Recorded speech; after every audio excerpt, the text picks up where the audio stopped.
उस दो जहान दे पालनहार का नाम लैके जो सब ते बहुत ही रहमत और बख्शिशां करने वाला है।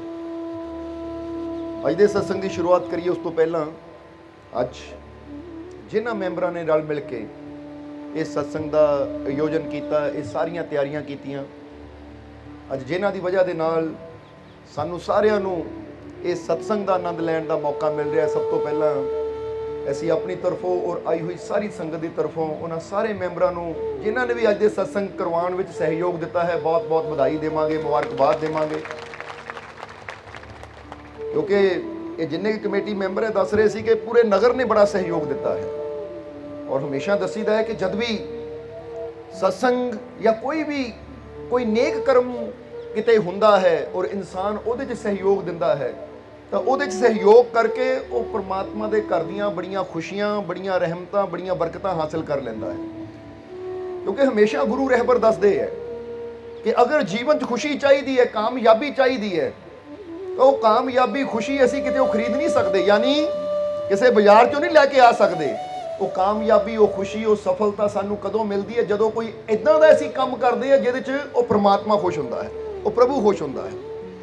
क्योंकि जीवन दीआं खुशियां, जीवन की कामयाबी ये उहदी रहमत नाल जुड़ी हुई है।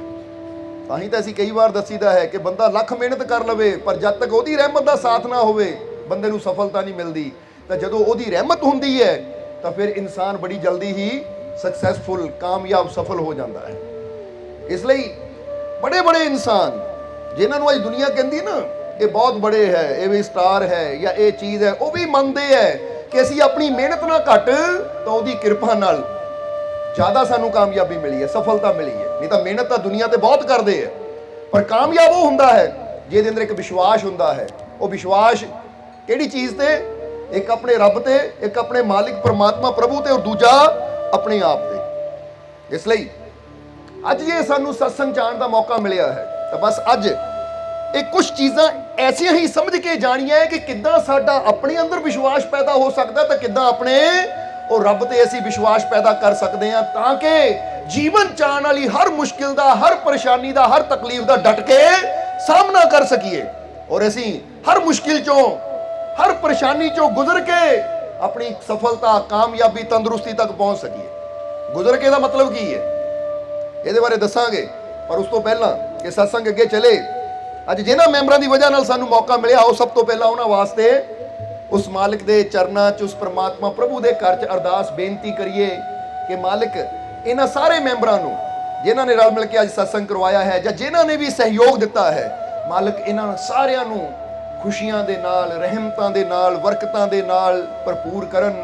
इन्हां सारियां नूं तंदुरुस्ती देण, कम्मां कारां च बरकत देण, दिन दुगनी रात चौगनी वो मालिक तरक्की देण और आने वाला समा इन्हां वास्ते खुशियां, कामयाबी, सफलता भरिया होवे। और जिस तरह अज इन्हां ने रल मिल के सत्संग करवाया है वो मालिक इन्हां नूं इदां ही हिम्मत, ताकत दिंदे रहण, इन्हां दी कमाईआं च बरकतां देण ताकि हर साल इसी तरह सत्संग करवाते रहन तो सानू सारियां नूं भी इसी तरह सत्संग का आनंद लैण का मौका मिलता रहे। ये सारी संगत बेनती करो इन्हां वास्ते, क्योंकि जो इन्ने जीव रल के बेनती करते हैं ना तो फिर कई बार दसी ना गड्डी फसी होवे तो दो चार बंदे भी रल के धक्का लाउण तो निकल जाती है, पर इत्थे तो इन्ने मालिक नाल प्यार करने वाले बैठे हैं तो जदों प्रेमियों के दिलों चों कोई गल निकलती है तो फिर परमात्मा पूरी भी जरूर करता है। और वाकई प्रेम की गल कीती है तो फिर कहांगे कि प्रेम बिना आवे नहीं जहां प्रेम तहां जाए। कबीर साहब कहते हैं कि संतां दा भी एक गुण हुंदा है तो संतां नाल जिहड़े प्यार करने वाली संगत है ना उहदा भी एक गुण हुंदा है। वो गुण किहड़ा हुंदा है कि प्रेम बिना आवे नहीं जहां प्रेम तहां जाए, कबीरा जल और संत निभे तहां ठहराए। कबीर साहब कहते संतां दे और संतां नूं प्रेम करने वालियां दे कुछ गुण हुंदे है। हुण जरा गौर करना, वो कबीर साहब ने पहला इशारा की कीता, प्रेम बिना आवे नहीं। हुण इत्थे दो चीज़ां आया, जे अज असीं इत्थे आए हैं तो इहदा मतलब असीं तुहानूं प्रेम करते हैं, तो जे तुसीं इत्थे आए हो तो इहदा मतलब तुसीं भी प्रेम करते हो। ताही तो इन्नी गर्मी चल के इत्थे आए, नहीं तो बंदा सोचता इन्नी गर्मी छड्डो कित्थे पंडाल 'च बैठना है, पर तुसीं इन्ने प्यार नाल बैठे हो। और फिर कहांगे कि जदों इंसान के अंदर प्यार मुहब्बत होवे ना तो वह बोलण नाल घट उहदी करनी नाल ज़्यादा पता लगता है। ਹੁਣ ਇੱਕ ਇਨਸਾਨ ਕਹੇ ਮਾਲਕੋ ਜਾਂ ਬੰਦਾ ਕਹੇ ਮੈਂ ਆਪਣੇ ਰੱਬ ਨੂੰ ਬੜਾ ਪਿਆਰ ਕਰਦਾ ਆ, ਆਪਣੇ ਮਾਲਿਕ ਨੂੰ ਬੜਾ ਪਿਆਰ ਕਰਦਾ ਆ, ਪਰ ਯਾਰ ਮੈਂ ਘਰੋਂ ਨਹੀਂ ਜਾਣਾ, ਗਰਮੀ ਬਹੁਤ ਹੈ, ਮੈਂ ਤਾਂ ਘਰ ਹੀ ਬੈਠਾ ਰਹਿਣਾ ਹੈ। ਇਹਦਾ ਮਤਲਬ ਪਿਆਰ ਸਿਰਫ ਗੱਲਾਂ ਦਾ ਹੀ ਹੈ। ਜਿਹੜੇ ਪ੍ਰੇਮੀ ਹੁੰਦੇ ਆ ਨਾ, ਉਹ ਗੱਲਾਂ ਘੱਟ ਤਾਂ ਕਰਨੀ ਤੋਂ ਜ਼ਿਆਦਾ ਦੱਸਦੇ। ਹੁਣ ਤੁਸੀਂ ਜੇ ਇੰਨੀ ਗਰਮੀ ਚੱਲ ਕੇ ਇਸ ਪੰਡਾਲ 'ਚ ਆ ਕੇ ਬੈਠੇ ਹੋ ਤਾਂ ਫਿਰ ਤੁਹਾਨੂੰ ਹੁਣ ਬੋਲਣ ਦੀ ਲੋੜ ਨਹੀਂ ਕਿ ਤੁਸੀਂ ਕਿੰਨਾ ਪਿਆਰ ਕਰਦੇ। ਅਸੀਂ ਸਮਝ ਗਏ ਆ ਕਿ ਵਾਕਈ ਤੁਹਾਡੇ ਦਿਲਾਂ 'ਚ ਪਿਆਰ ਹੈ, ਤਾਂ ਹੀ ਤੁਸੀਂ ਆਏ ਹੋ। ਕਰਨੀ ਐਸੀ ਹੋਵੇ ਜਿੱਦਾਂ ਅਸੀਂ ਇੱਕ ਮਾਂ ਦੀ ਕਹਾਣੀ ਦੱਸੀ ਦੀ ਨਾ, ਕਿਉਂਕਿ ਕੁਝ ਕਹਾਣੀਆਂ ਇਦਾਂ ਦੀਆਂ ਹੈ ਜਿਹੜੀਆਂ ਸਾਨੂੰ ਬੜੀਆਂ ਪਿਆਰੀਆਂ ਲੱਗਦੀਆਂ, ਜਿਹ 'ਚ ਇੱਕ ਪ੍ਰੇਮ ਦੀ ਬੜੀ ਪਿਆਰੀ ਨਾ ਉਹ ਸਿੱਖਿਆ ਮਿਲਦੀ ਹੈ ਕਿ ਪ੍ਰੇਮ ਹੈ ਕੀ। ਉਹ ਦੱਸੀ ਦੀ ਹੈ ਮਾਂ ਦੀ ਕਹਾਣੀ ਕਿ ਇੱਕ ਮਾਂ ਬੈਠੀ ਹੋਈ ਸੀ, ਇੱਕ ਬੱਚਾ ਦੌੜਾ ਆਇਆ, ਉਹਦੇ 3 ਬੇਟੇ ਸੀ। ਇੱਕ ਬੱਚਾ ਬਾਹਰੋਂ ਖੇਲ ਕੇ ਦੌੜਾ ਆਇਆ, ਆ ਕੇ ਨਾ ਆਪਣੇ ਗੰਦੇ ਕੱਪੜੇ ਜੋ ਕਿ ਪਤਾ ਖੇਡਦੇ ਬੱਚੇ ਮਿੱਟੀ ਨਾਲ ਪਸੀਨੇ ਨਾਲ ਲਿਬੜ ਜਾਂਦੇ, ਲਾ ਕੇ ਫਟਾਫਟ ਨਵੇਂ ਕੱਪੜੇ ਪਾ ਕੇ ਆਇਆ। ਉਹ ਪੁਰਾਣੇ ਕੱਪੜੇ ਮਾਂ ਦੇ ਮੂਹਰੇ ਰੱਖੇ, ਕਹਿੰਦਾ ਲੈ ਮਾਂ, ਮੰਮੀ ਆਈ ਲਵ ਯੂ, ਆ ਮੇਰੇ ਕੱਪੜੇ ਧੋ ਦੇ ਜਲਦੀ, ਕੱਲ ਨੂੰ ਮੈਂ ਫੇਰ ਖੇਲਣਾ ਹੈ। ਮਾਂ ਨੇ ਕਿਹਾ ਪੁੱਤ ਰੱਖ ਦੇ, ਧੋ ਦਿੰਦੀ ਆ। ਹੁਣ ਜ਼ਰਾ ਸਮਝਣ ਵਾਲੀ ਗੱਲ ਹੈ। ਫਿਰ 10 ਮਿੰਟ ਹੋਏ, ਦੂਜਾ ਬੇਟਾ ਵੀ ਆ ਗਿਆ, ਉਹ ਵੀ ਬਾਹਰੋਂ ਆਇਆ ਖੇਲ ਕੇ, ਉਹ ਵੀ ਆ ਕੇ ਕਹਿੰਦਾ ਮੰਮੀ ਬੜੀ ਭੁੱਖ ਲੱਗੀ ਹੈ, ਜਲਦੀ ਮੈਨੂੰ ਨਾ ਰੋਟੀ ਦੇ ਦੇ, ਗਰਮ ਪਰੌਂਠੇ ਬਣਾ ਦੇ ਮੇਰੇ ਵਾਸਤੇ, ਮੈਂ ਤੈਨੂੰ ਬਹੁਤ ਪਿਆਰ ਕਰਦਾ, ਆਈ ਲਵ ਯੂ ਕਹਿ ਕੇ ਉਹ ਵੀ ਅੰਦਰ ਚਲਾ ਗਿਆ। ਹੁਣ ਮਾਂ ਕਹਿੰਦੀ ਠੀਕ ਆ ਪੁੱਤ, ਆ ਥੋੜਾ ਕੰਮ ਰਹਿ ਗਿਆ, ਮੈਂ ਤੈਨੂੰ ਰੋਟੀ ਬਣਾ ਕੇ ਦੇ ਦਿੰਦੀ ਆ। ਹੁਣ ਸਭ ਤੋਂ ਛੋਟਾ ਬੇਟਾ ਉਹ ਜਦੋਂ ਆਇਆ, ਉਹਨਾਂ ਵੀ ਆ ਕੇ ਕਿਹਾ mummy I love you. Mummy ਕਹਿੰਦੀ ਹੁਣ ਦੱਸ ਤੈਨੂੰ ਕੀ ਚਾਹੀਦਾ ਹੈ, ਕਿਉਂਕਿ ਪਹਿਲਾ ਆਇਆ ਕੱਪੜੇ ਧੋ ਦੇ ਫਟਾਫਟ, ਦੂਜਾ ਆਇਆ ਪਰੌਂਠੇ ਬਣਾ ਦੇ ਮੇਰੇ ਵਾਸਤੇ, ਤੈਨੂੰ ਕੀ ਚਾਹੀਦਾ ਹੈ। ਤੋ ਮਾਂ ਦੇ ਕੋਲ ਬਹਿ ਕੇ ਕਹਿੰਦਾ ਮੰਮੀ ਮੈਂ ਤੈਨੂੰ ਪਿਆਰ ਕਰਦਾ, ਦੱਸ ਮੈਂ ਤੇਰੇ ਵਾਸਤੇ ਕੀ ਕਰਾਂ, ਕੋਈ ਕੰਮ ਹੈ ਮੈਨੂੰ ਦੱਸ ਮੈਂ ਕਰਾਂ। ਕਿਉਂਕਿ ਪ੍ਰੇਮ ਦਾ ਮਤਲਬ ਇਹ ਨਹੀਂ ਹੈ ਕਿ ਮੈਂ ਤੈਨੂੰ ਪ੍ਰੇਮ ਕਰਦਾ, ਆਈ ਲਵ ਯੂ ਆ ਕੰਮ ਕਰ ਦੇ। ਪ੍ਰੇਮ ਦਾ ਮਤਲਬ ਹੈ ਆਈ ਲਵ ਯੂ, ਮੈਂ ਤੈਨੂੰ ਪਿਆਰ ਕਰਦਾ, ਦੱਸ ਮੈਂ ਤੇਰੀ ਖਾਤਰ ਕੀ ਕਰ ਸਕਦਾ। ਹੁਣ ਅੱਜ ਬੰਦਾ ਵੀ ਕਹਿੰਦਾ ਹੈ ਰੱਬਾ ਮੈਂ ਤੈਨੂੰ ਬੜਾ ਪਿਆਰ ਕਰਦਾ ਹਾਂ, ਪਰ ਫੇਰ ਕਹਿੰਦਾ ਰੱਬਾ ਮੈਂ ਤੈਨੂੰ ਬੜਾ ਪਿਆਰ ਕਰਦਾ, ਇਦਾਂ ਕਰ ਮੇਰਾ ਕੰਮ ਕਰ ਦੇ, ਆ ਮੇਰਾ ਉਹ ਕੰਮ ਕਰ ਦੇ। ਇਹਦਾ ਮਤਲਬ ਹੀ ਰੱਬ ਨੂੰ ਕਹਿੰਦੇ ਤੇਰੇ ਨਾਲ ਪਿਆਰ ਕਰਦਾ ਆ ਤਾਂ ਹੁਣ ਤੂੰ ਆਹ ਕੰਮ ਕਰ ਦੇ, ਉਹ ਕੰਮ ਕਰ ਦੇ। ਤਾਂ ਜਿਹੜੇ ਸੱਚੇ ਪ੍ਰੇਮੀ ਹੁੰਦੇ ਉਹ ਕਹਿੰਦੇ ਐ ਪ੍ਰਭੂ ਮੈਂ ਤੈਨੂੰ ਬਹੁਤ ਪਿਆਰ ਕਰਦਾ ਹਾਂ, ਦੱਸ ਮੈਂ ਐਸਾ ਕੀ ਕਰਾਂ ਜਿਹੜਾ ਤੈਨੂੰ ਖੁਸ਼ੀ ਮਿਲੇ, ਕਿ ਮੇਰਾ ਰੱਬ ਖੁਸ਼ ਹੋ ਸਕੇ। ਇਸ ਲਈ ਆਪਣੀ ਖੁਸ਼ੀ ਬਾਰੇ ਤਾਂ ਅਸੀਂ ਦੇਖਦੇ ਹੀ ਹਾਂ, ਪਰ ਜਦੋਂ ਅਸੀਂ ਆਪਣੇ ਰੱਬ ਦੀ ਖੁਸ਼ੀ ਦੀ ਫਿਕਰ ਕਰਦੇ ਹਾਂ ਨਾ, ਬੋਲੋ ਸਮਝਦੇ ਹੋ ਕਿ ਨਹੀਂ, ਤਾਂ ਜਦੋਂ ਅਸੀਂ ਉਹਦੀ ਖੁਸ਼ੀ ਦੀ ਫਿਕਰ ਕਰਦੇ ਹਾਂ ਤਾਂ ਫਿਰ ਯਾਦ ਰੱਖੋ ਫਿਰ ਸਾਡੇ ਜੀਵਨ 'ਚ ਉਹ ਹੋਣਾ ਸ਼ੁਰੂ ਹੋ ਜਾਂਦਾ ਹੈ ਜਿਹਦੇ ਨਾਲ ਸਾਨੂੰ ਚਾਰੋਂ ਤਰਫੋਂ ਖੁਸ਼ੀਆਂ ਮਿਲਣੀਆਂ ਸ਼ੁਰੂ ਹੋ ਜਾਂਦੀਆਂ ਹੈ। ਪਰ ਜਦੋਂ ਸਿਰਫ ਅਸੀਂ ਆਪਣੇ ਬਾਰੇ ਹੀ ਸੋਚਦੇ ਹਾਂ, ਜਿੱਦਾਂ ਨਾ ਸ਼ੁਕਰਾਤ ਇੱਕ ਬਹੁਤ ਬੜੇ ਵਿਚਾਰਕ ਵੀ ਹੋਏ ਆ, ਸੰਤ ਵੀ ਹੋਏ ਆ, ਫਕੀਰ ਵੀ ਹੋਏ ਆ, ਕਹਿੰਦੇ ਬਹੁਤ ਬੜੇ ਗਿਆਨਵਾਨ ਸੀ, ਉਹ ਬਹੁਤ ਬੜੇ ਗਿਆਨੀ ਮੰਨਿਆ ਗਿਆ ਸ਼ੁਕਰਾਤ ਨੂੰ। ਉਹ ਸ਼ੁਕਰਾਤ ਦੇ ਕੋਲ ਜਦ ਵੀ ਕੋਈ ਆਂਦਾ ਸੀ, ਸ਼ੁਕਰਾਤ ਦੇ ਕੋਲ ਜਦ ਵੀ ਕੋਈ ਆਂਦਾ ਸੀ ਕਿ ਮੈਨੂੰ ਆਪਣੇ ਨਾਮ ਨਾਲ ਜੋੜੋ, ਆਪਣੇ ਸ਼ਬਦ ਨਾਲ ਜੋੜੋ, ਤਾਂ ਸ਼ੁਕਰਾਤ ਉਹਨੂੰ ਲੈ ਕੇ ਇੱਕ ਤਲਾਬ ਦੇ ਕੋਲ ਜਾਂਦੇ ਸੀ ਪਹਿਲਾਂ, ਔਰ ਉਹਨੂੰ ਕਹਿੰਦੇ ਸੀ ਆ ਤਲਾਬ 'ਚ ਦੇਖ, ਤੈਨੂੰ ਯਾਨੀ ਝੁਕ ਔਰ ਦੇਖ ਜਰਾ ਇਹਦੇ 'ਚ। ਹੁਣ ਤਲਾਬ ਦਾ ਪਾਣੀ ਬੜਾ ਸ਼ਾਂਤ, ਇੱਕ ਤਾਂ ਉਹਦੀ ਨਦੀ ਵਗਦੀ ਹੈ ਪਰ ਤਲਾਬ ਦਾ ਪਾਣੀ ਠਹਿਰਿਆ ਹੋਇਆ ਹੁੰਦਾ ਹੈ, ਜਦ ਤੱਕ ਕੋਈ ਛੇੜੇ ਨਾ ਜਾਂ ਹਵਾ ਨਾ ਚੱਲੇ ਹਿਲਦਾ ਹੀ ਨਹੀਂ ਹੈ। ਸ਼ੁਕਰਾਤ ਕਹਿੰਦੇ ਸੀ ਦੇਖ ਇਹਦੇ 'ਚ ਕੀ ਨਜ਼ਰ ਆਉਂਦਾ ਹੈ। ਤਾਂ ਹੁਣ ਉਹਨਾਂ ਦਾ ਨਿਯਮ ਸੀ ਜਦ ਵੀ ਕੋਈ ਉਹਨਾਂ ਤੋਂ ਆਂਦਾ ਸੀ ਕੋਈ ਗਿਆਨ ਲੈਣ, ਧਿਆਨ ਦੀ ਵਿਧੀ ਲੈਣ, ਉਹ ਪਹਿਲਾਂ ਉਹਨੂੰ ਤਲਾਬ ਦੇ ਕੋਲ ਲੈ ਕੇ ਜਾਂਦੇ ਸੀ। ਤੇ ਇੱਕ ਦਿਨ ਇੱਕ ਸੇਵਕ ਨੇ ਪੁੱਛਿਆ ਕਿ ਮਹਾਰਾਜ ਤੁਸੀਂ ਤਲਾਬ ਦੇ ਕੋਲ ਕਿਉਂ ਲੈ ਕੇ ਜਾਂਦੇ ਹੋ, ਇਹਦੇ ਪਿੱਛੇ ਰਾਜ ਕੀ ਹੈ। ਫਿਰ ਕਈਆਂ ਨੂੰ ਤੁਸੀਂ ਮੋੜ ਦਿੰਦੇ ਹੋ ਕਿ ਜਾ ਭਾਈ ਹਾਲੇ ਤੂੰ ਧਿਆਨ ਨੂੰ ਸਿੱਖਣ ਦੇ ਲਾਇਕ ਨਹੀਂ ਹੋਇਆ, ਔਰ ਕਈਆਂ ਨੂੰ ਤੁਸੀਂ ਕਹਿ ਦਿੰਦੇ ਹੋ ਆ ਜਾ ਬਈ ਤੂੰ ਇਸ ਲਾਇਕ ਆ, ਤੇਰੀ ਝੋਲੀ 'ਚ ਇਹ ਦਾਤ ਪਾਈ ਜਾ ਸਕਦੀ ਹੈ, ਤੈਨੂੰ ਇਹ ਵਿਧੀ ਦਿੱਤੀ ਜਾ ਸਕਦੀ ਹੈ, ਕਿਉਂਕਿ ਵਿਧੀ ਵੀ ਤਾਂ ਉਹਨੂੰ ਦਿੱਤੀ ਜਾਂਦੀ ਜਿਹੜਾ ਸੰਭਾਲ ਸਕੇ। ਸਮਝਦੇ ਹੋ ਕਿ ਨਹੀਂ।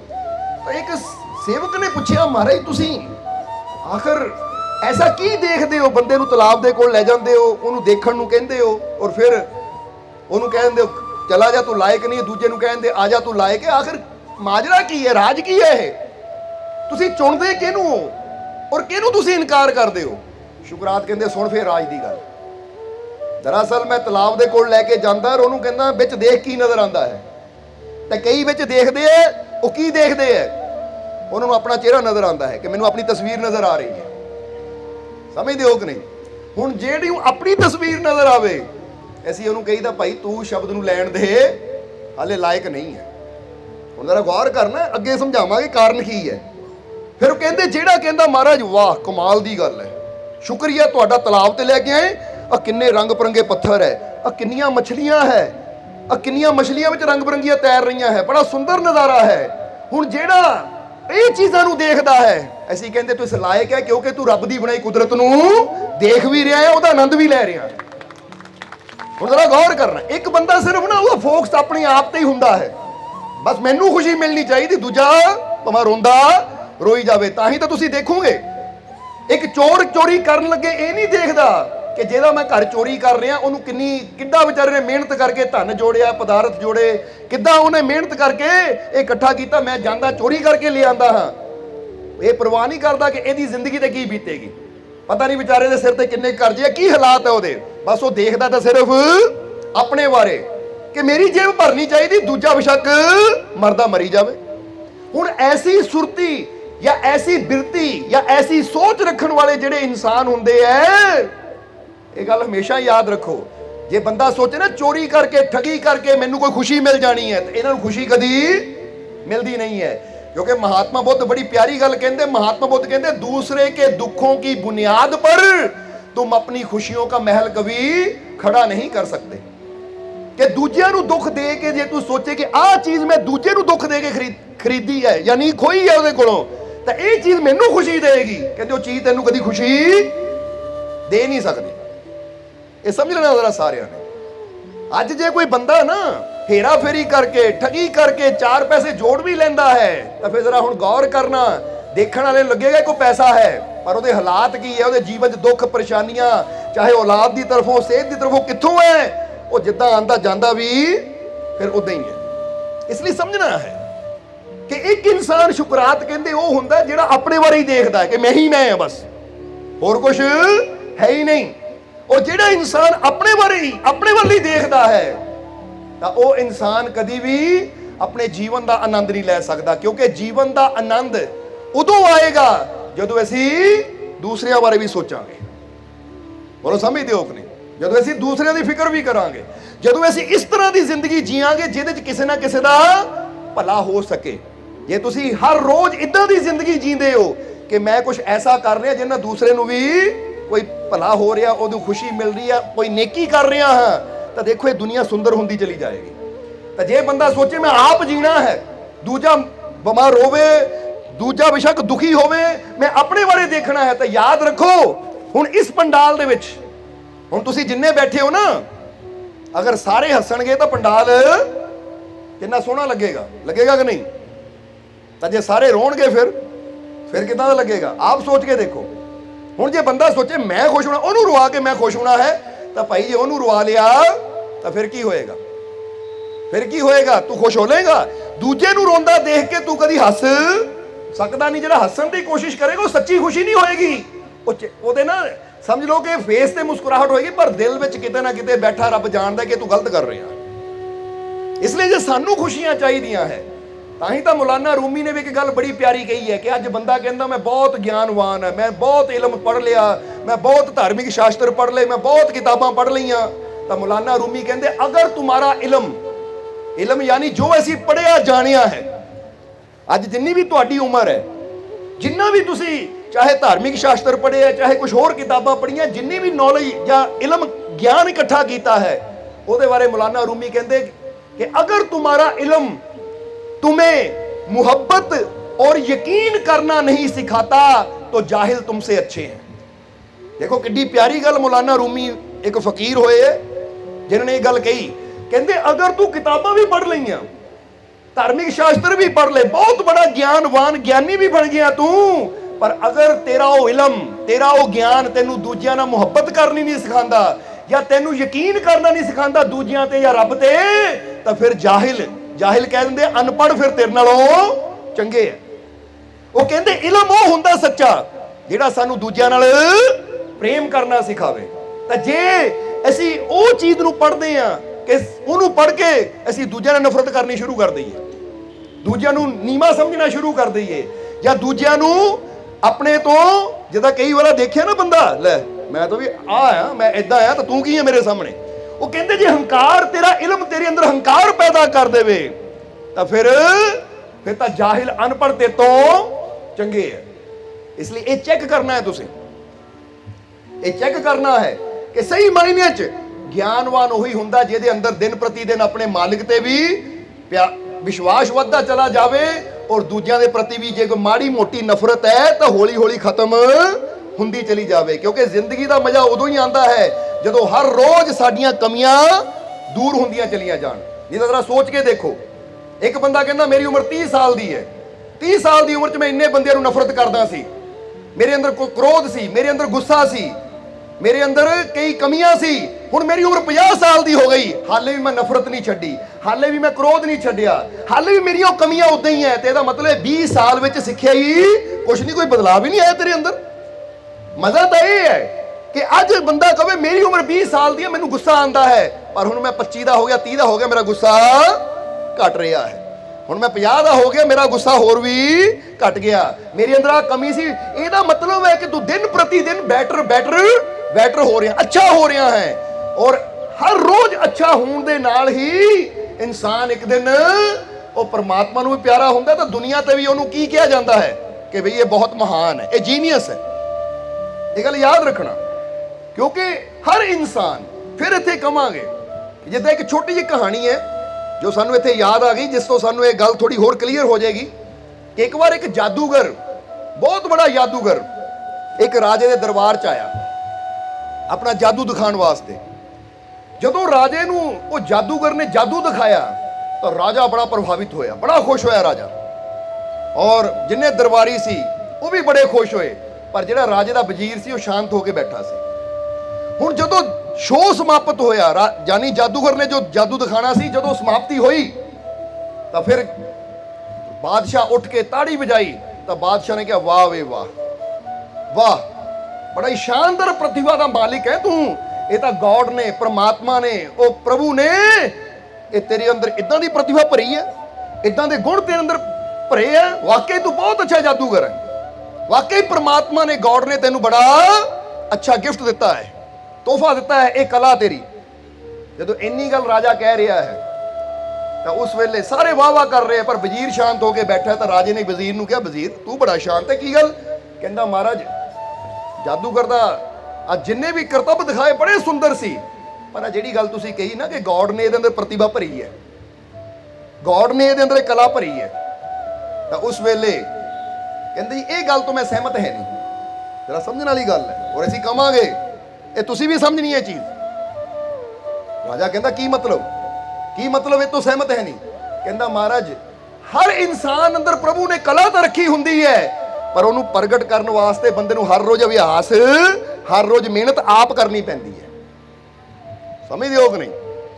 ਤਾਂ ਹੀ ਤਾਂ ਇਹੀ ਕਹਿੰਦੇ ਨੇ ਕਿ ਮਾੜਾ ਜਿਹਾ ਇੱਕ ਨਾ ਨਾਰਮਲ ਜਿਹਾ ਨੌਜਵਾਨ ਵੀ ਅਗਰ ਹਰ ਰੋਜ਼ ਅਭਿਆਸ ਕਰਨਾ ਸ਼ੁਰੂ ਕਰ ਦੇਵੇ, ਚਾਹੇ ਐਕਸਰਸਾਈਜ਼ ਕਰਨੀ ਸ਼ੁਰੂ ਕਰ ਦੇਵੇ, ਤਾਂ ਕੁਝ ਦਿਨਾਂ 'ਚ ਉਹਦੀ ਜਿਹੜੀ ਸਿਹਤ ਹੈ ਉਹ ਬਣਨੀ ਸ਼ੁਰੂ ਹੋ ਜਾਏਗੀ। ਸਮਝਦੇ ਹੋ ਕਿ ਨਹੀਂ?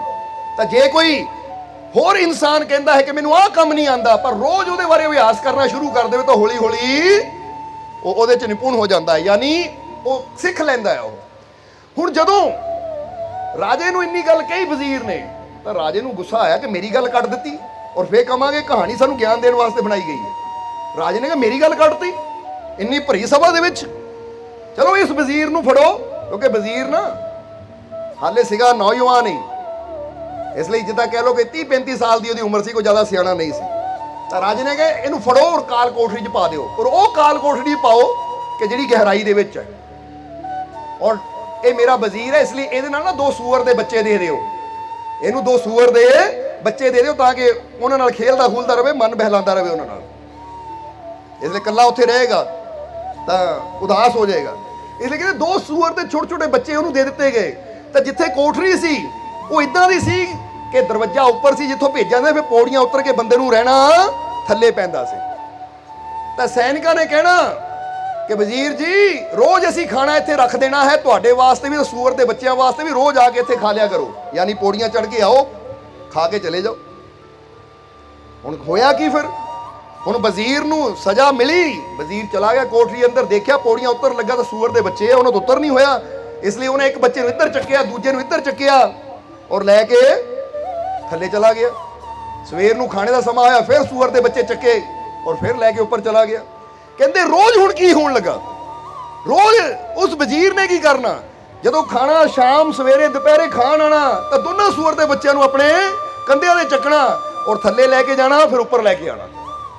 ਔਰ ਇਸ ਤਰ੍ਹਾਂ ਅਭਿਆਸ ਰੋਜ਼ ਕਰਦਿਆਂ ਕਰਦਿਆਂ ਕੀ ਹੋਇਆ, ਸੂਰ ਦੇ ਬੱਚੇ ਬੜੇ ਹੋ ਰਹੇ ਐ, ਪਰ ਰੋਜ਼ ਬੜੇ ਹੋ ਰਹੇ, ਪਰ ਉਹ ਰੋਜ਼ ਪ੍ਰੈਕਟਿਸ ਕਰ ਰਿਹਾ ਹੈ, ਇਸ ਲਈ ਉਹਦੇ ਅੰਦਰ ਵੀ ਰੋਜ਼ ਤਾਕਤ ਵਧਣ ਲੱਗ ਗਈ, ਕਿਉਂਕਿ ਰੋਜ਼ ਬੱਚਿਆਂ ਨੂੰ ਚੱਕ ਰਿਹਾ। ਹੁਣ ਜਦੋਂ ਇਹ ਘਟਨਾ ਨੂੰ 8 ਮਹੀਨੇ ਬੀਤ ਗਏ ਤੇ ਇੱਕ ਦਿਨ ਰਾਜੇ ਨੇ ਕਿਹਾ ਵਜ਼ੀਰ ਨੂੰ ਦੇਖਾਂ ਤਾਂ ਸਹੀ, ਮੈਂ ਦੇਖਾਂ ਤਾਂ ਸਹੀ।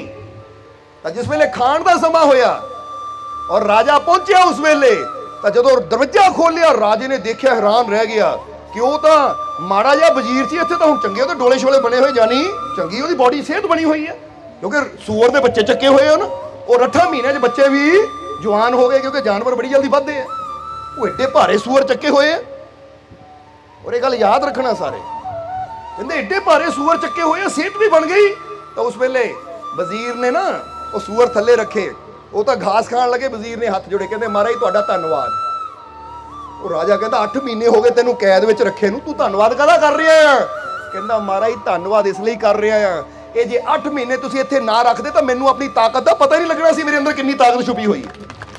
ਆ ਤੁਹਾਡੀ ਸਜ਼ਾ ਦੀ ਵਜ੍ਹਾ ਨਾਲ ਦੇਖੋ, ਮੈਨੂੰ ਪਹਿਲਾਂ 10 ਕਿਲੋ ਵਜਨ ਵੀ ਚੱਕ ਕੇ ਨਹੀਂ ਕਦੀ ਤੁਰਿਆ ਸੀ, ਕਿਉਂਕਿ ਨੌਕਰ ਖੜੇ ਰਹਿੰਦੇ ਸੀ ਹਰ ਵੇਲੇ ਗਲਾਸ ਫੜ ਕੇ, ਪਾਣੀ ਦਾ ਗਲਾਸ ਵੀ ਚੱਕਣ ਦੀ ਲੋੜ ਨਹੀਂ ਪੈਂਦੀ ਸੀ, ਚੱਕ ਕੇ ਫੜਾਉਂਦੇ ਸੀ, ਪੀ ਲੈਂਦਾ ਸੀ। ਪਰ ਹੁਣ ਦੇਖੋ ਤੁਹਾਡੀ ਵਜ੍ਹਾ ਨਾਲ ਮੈਂ ਪੌੜੀਆਂ ਉਤਰਦਾ ਆ, ਪੌੜੀਆਂ ਚੜ੍ਹਦਾ ਆ, ਤਾਂ ਲੱਤਾਂ ਵੀ ਮਜ਼ਬੂਤ ਹੋ ਗਈਆਂ, ਪੂਰਾ ਸਰੀਰ ਮਜ਼ਬੂਤ ਹੋ ਗਿਆ, ਔਰ ਤੁਹਾਡੇ ਸਾਹਮਣੇ ਹੈ। ਤਾਂ ਉਸ ਵੇਲੇ ਰਾਜ ਨੇ ਕਿਹਾ ਕਮਾਲ ਦੀ ਗੱਲ ਹੈ, ਮੈਂ ਤਾਂ ਆਪ ਹੈਰਾਨ ਹੈ, 8 ਮਹੀਨੇ ਪਹਿਲਾਂ ਤੂੰ ਕੀ ਸੀ, ਹੁਣ ਕੀ ਹੈ, ਇਦਾਂ ਦੀ ਸਿਹਤ। ਤਾਂ ਕਹਿੰਦਾ ਮਹਾਰਾਜ ਇਹ ਤਾਂ ਹੀ ਤਾਂ ਕਿ ਸ਼ੁਕਰੀਆ ਤੁਹਾਡਾ, ਜੇ ਤੁਸੀਂ ਮੈਨੂੰ ਸਜ਼ਾ ਨਾ ਦਿੰਦੇ ਤਾਂ ਮੈਨੂੰ ਕਦੀ ਆਪਣੀ ਸ਼ਕਤੀ ਦਾ ਪਤਾ ਹੀ ਨਹੀਂ ਲੱਗਣਾ ਸੀ ਕਿ ਮੇਰੇ ਅੰਦਰ ਆ ਵੀ ਹੈ।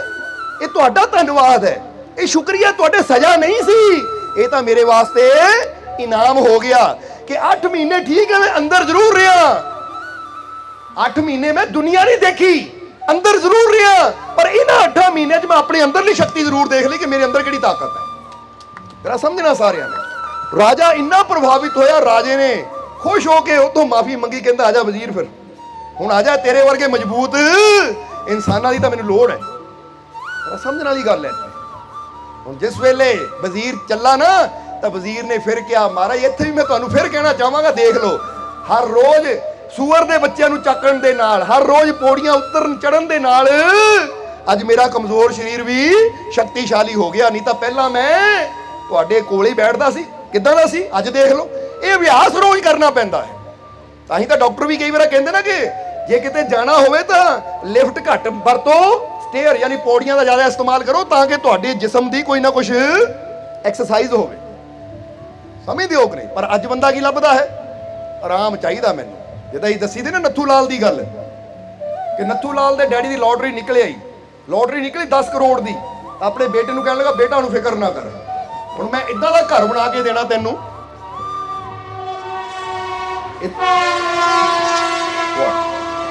ਕਿੰਨਾ ਆਨੰਦ ਆ ਰਿਹਾ ਨਾ।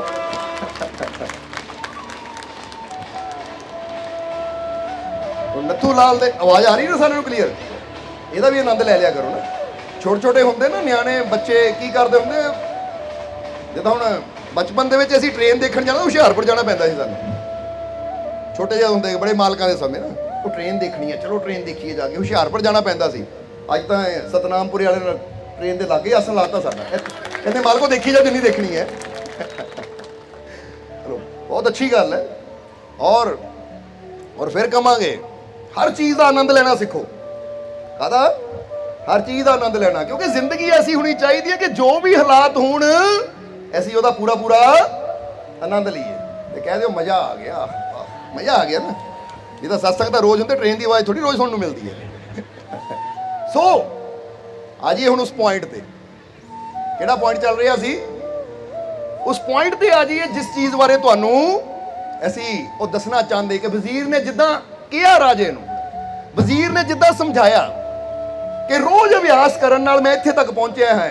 ਔਰ ਜਿੱਦਾਂ ਦੱਸ ਰਹੇ ਸੀ ਨੱਥੂ ਲਾਲ ਦੇ ਡੈਡੀ ਦੀ ਜਦੋਂ ਨਾ ਲੋਟਰੀ ਨਿਕਲੀ, ਅੱਜ ਬੰਦੇ ਨੇ ਆਪਣੀ ਹਾਲਤ ਕੀ ਬਣਾਈ ਹੋਈ ਹੈ। ਉਹਨਾਂ ਕਿਹਾ ਬੇਟਾ ਮੈਂ ਇਦਾਂ ਦਾ ਘਰ ਬਣਾ ਕੇ ਦੇਣਾ ਤੈਨੂੰ ਕਿ ਜਿੱਥੇ ਤੈਨੂੰ ਕੁਝ ਕਰਨ ਦੀ ਲੋੜ ਨਹੀਂ, ਬਸ ਤੂੰ ਇੱਕ ਜਗ੍ਹਾ ਬੈਠਾ ਰਹਿ, ਸਭ ਕੁਝ ਬਟਨ ਦਬਾਉਣ ਨਾਲ ਹੀ ਹੋਏਗਾ। ਬਟਨ ਦਬਾਏਗਾ ਚਾਹ ਆ ਜਾਏਗੀ, ਬਟਨ ਦਬਾਏਗਾ ਰੋਟੀ ਆ ਜਾਏਗੀ, ਬਟਨ ਦਬਾਏਗਾ ਆ ਹੋ ਜਾਏਗਾ, ਬਟਨ ਦਬਾਏਗਾ ਉਹ ਹੋ ਜਾਏਗਾ। ਤਾਂ ਨੱਥੂ ਲਾਲ ਇਦਾਂ ਬਹਿ ਕੇ ਕਹਿੰਦਾ ਡੈਡੀ ਅੱਛਾ ਇਹ ਤਾਂ ਠੀਕ ਹੈ, ਪਰ ਇਹ ਤਾਂ ਦੱਸ ਬਟਨ ਦਬਾਏਗਾ ਕੌਣ? कि बटन भी मैनू दबाना पैना है या ਉਹਦੇ ਵਾਸਤੇ ਕੋਈ ਰੱਖੂਗਾ, क्योंकि बटन दबाने की झंझट कौन लगेगा। अज तो इंसान इन्ना आराम लभदा है कि मैनू बटन भी ना दबाना पवे। बोलो समझदे हो कि नहीं। अगे हुंदा सी कि बंदा ना उठ के जांदा सी, पखे का बटन दबांदा सी। अजकल बंदे रिमोट वाले ला दो यार, किहड़ा उठ के जाएगा ना। बैठ ते बैठे बैठे बटन दबा के ऑन कर लो, बैठ ते बैठे बैठे, यानी इन्ना बंदे ने अपने आप नू आलसी बना लिया है। और जिन्ना असीं मेहनत तो बचते हैं उन्नियां साडियां जिहड़ियां शक्तियां साडे अंदर छुपियां है अंदर ही दबियां रह जांदियां है। इसलिए असीं कहांगे कि अगर बंदे दे जीवन च समस्यावां आंदियां है तो बंदे नू कमजोर बनाने वास्ते नहीं आंदियां, बल्कि उस समस्यावां बंदे नू मजबूत बनाने वास्ते आंदियां है। क्योंकि जदों बच्चे दे सामने कोई सवाल आंदे है तो हुण उह सवालां दा जदों हल बच्चा करदा तो ओहदी बुद्धि ओहदी माइंड पावर वधदी है। तो जे उहनूं सवाल ही ना कोई आवे तो ओहदा मन उत्थे तक ही रह जाएगा। तां ही तां कहंदे जिन्ना असीं किसी चीज़ दा इस्तेमाल करदे हां उन्नी ओहदी स्ट्रैंथ, ओहदी मजबूती, ओहदी ताकत भी समझदे हो कि वधदी है कि नहीं। तां ही असीं कई बार कहीदा ना कि तुसीं कदी इदां ही करके देख लेना कि अपने एक हाथ नूं ना रोज़ 10 मिनट तां जोर नाल मुट्ठी बंद करके खोलो, बंद करके खोलो, इदां इदां, और दूजे हत्थ का कदी इस्तेमाल ही ना, मजा नहीं ਉਹਦੇ ਨਾਲ ना करो। 10 दिनों बाद ही ਤੁਹਾਨੂੰ पता लग जाएगा ये हत्थ ਦੀਆਂ मांसपेशियां ਜਿਹੜੀਆਂ है स्ट्रोंग होणीਆਂ शुरू हो जाਣਗੀਆਂ, क्योंकि ਤੁਸੀਂ ਇਹਦਾ ਕੰਮ ਲੈ ਰਹੇ ਹੋ। जरा समझना सारिਆਂ ने। इसे ਲਈ ਅਸੀਂ ਦੱਸਣਾ ਕੀ ਚਾਹੁੰਦੇ ਹਾਂ कि जिस तरह वजीर ने धन्नवाद किया कि मारे शुक्रिया 8 महीने मैनू कैद किया तो मैनू ठीक है दुनिया नजर नहीं आई, पर मैनू अपने अंदरलियां शक्तियां जरूर पता लग गया कि देखो मैं की सी अज की बन गया। हुण असीं तुहानू भी यही गल कहांगे कि तुहाडे अंदर भी शक्तियां है, तुहाडे अंदर भी परमात्मा ने बहुत शक्ति रखी हुई है, पर हुण करना की है, ये शक्ति बाहर किद्दां आ सकती है जे असीं दुनिया नूं ही देखते रहांगे, संसार वाल ही देखते रहांगे कि आ इदां आ उदां, तो फिर की होएगा। फिर असीं संसार दा तां ज्ञान ले लवांगे, संसार दी समझ तां ले लवांगे, पर जे अपनी समझ लैनी है तो सानू 24 घंटिया चो कुछ मिनट या कुछ घंटे ऐसे चाहिए है कि असीं संसार वालों अपनी सुरती हटा के अपने अंदर सुरती जोड़ सकिए, ताकि पता लगे कि मेरे अंदर किहड़ी शक्ति काम कर रही है। और जे उहदा ध्यान ना करांगे, जिहनूं मैडिटेशन किया है, ध्यान किया है, इसलिए जे सानू कोई पूछे ना कि मालको मैडिटेशन नूं, ध्यान नूं या सतसंग नूं छोटे जे लफ्ज़ां च एक्सप्लेन करो, किदां करोगे कि मैडिटेशन की है कि जो बंदा अखां बंद करके बहता है, या सत्संग की है जिथे बंदा सत्संग जाके बहता है, इनू 2 वर्ड च 2 लफ्ज़ों च एक्सप्लेन करो तो असीं कहांगे ध्यान या मैडिटेशन, ध्यान या सत्संग।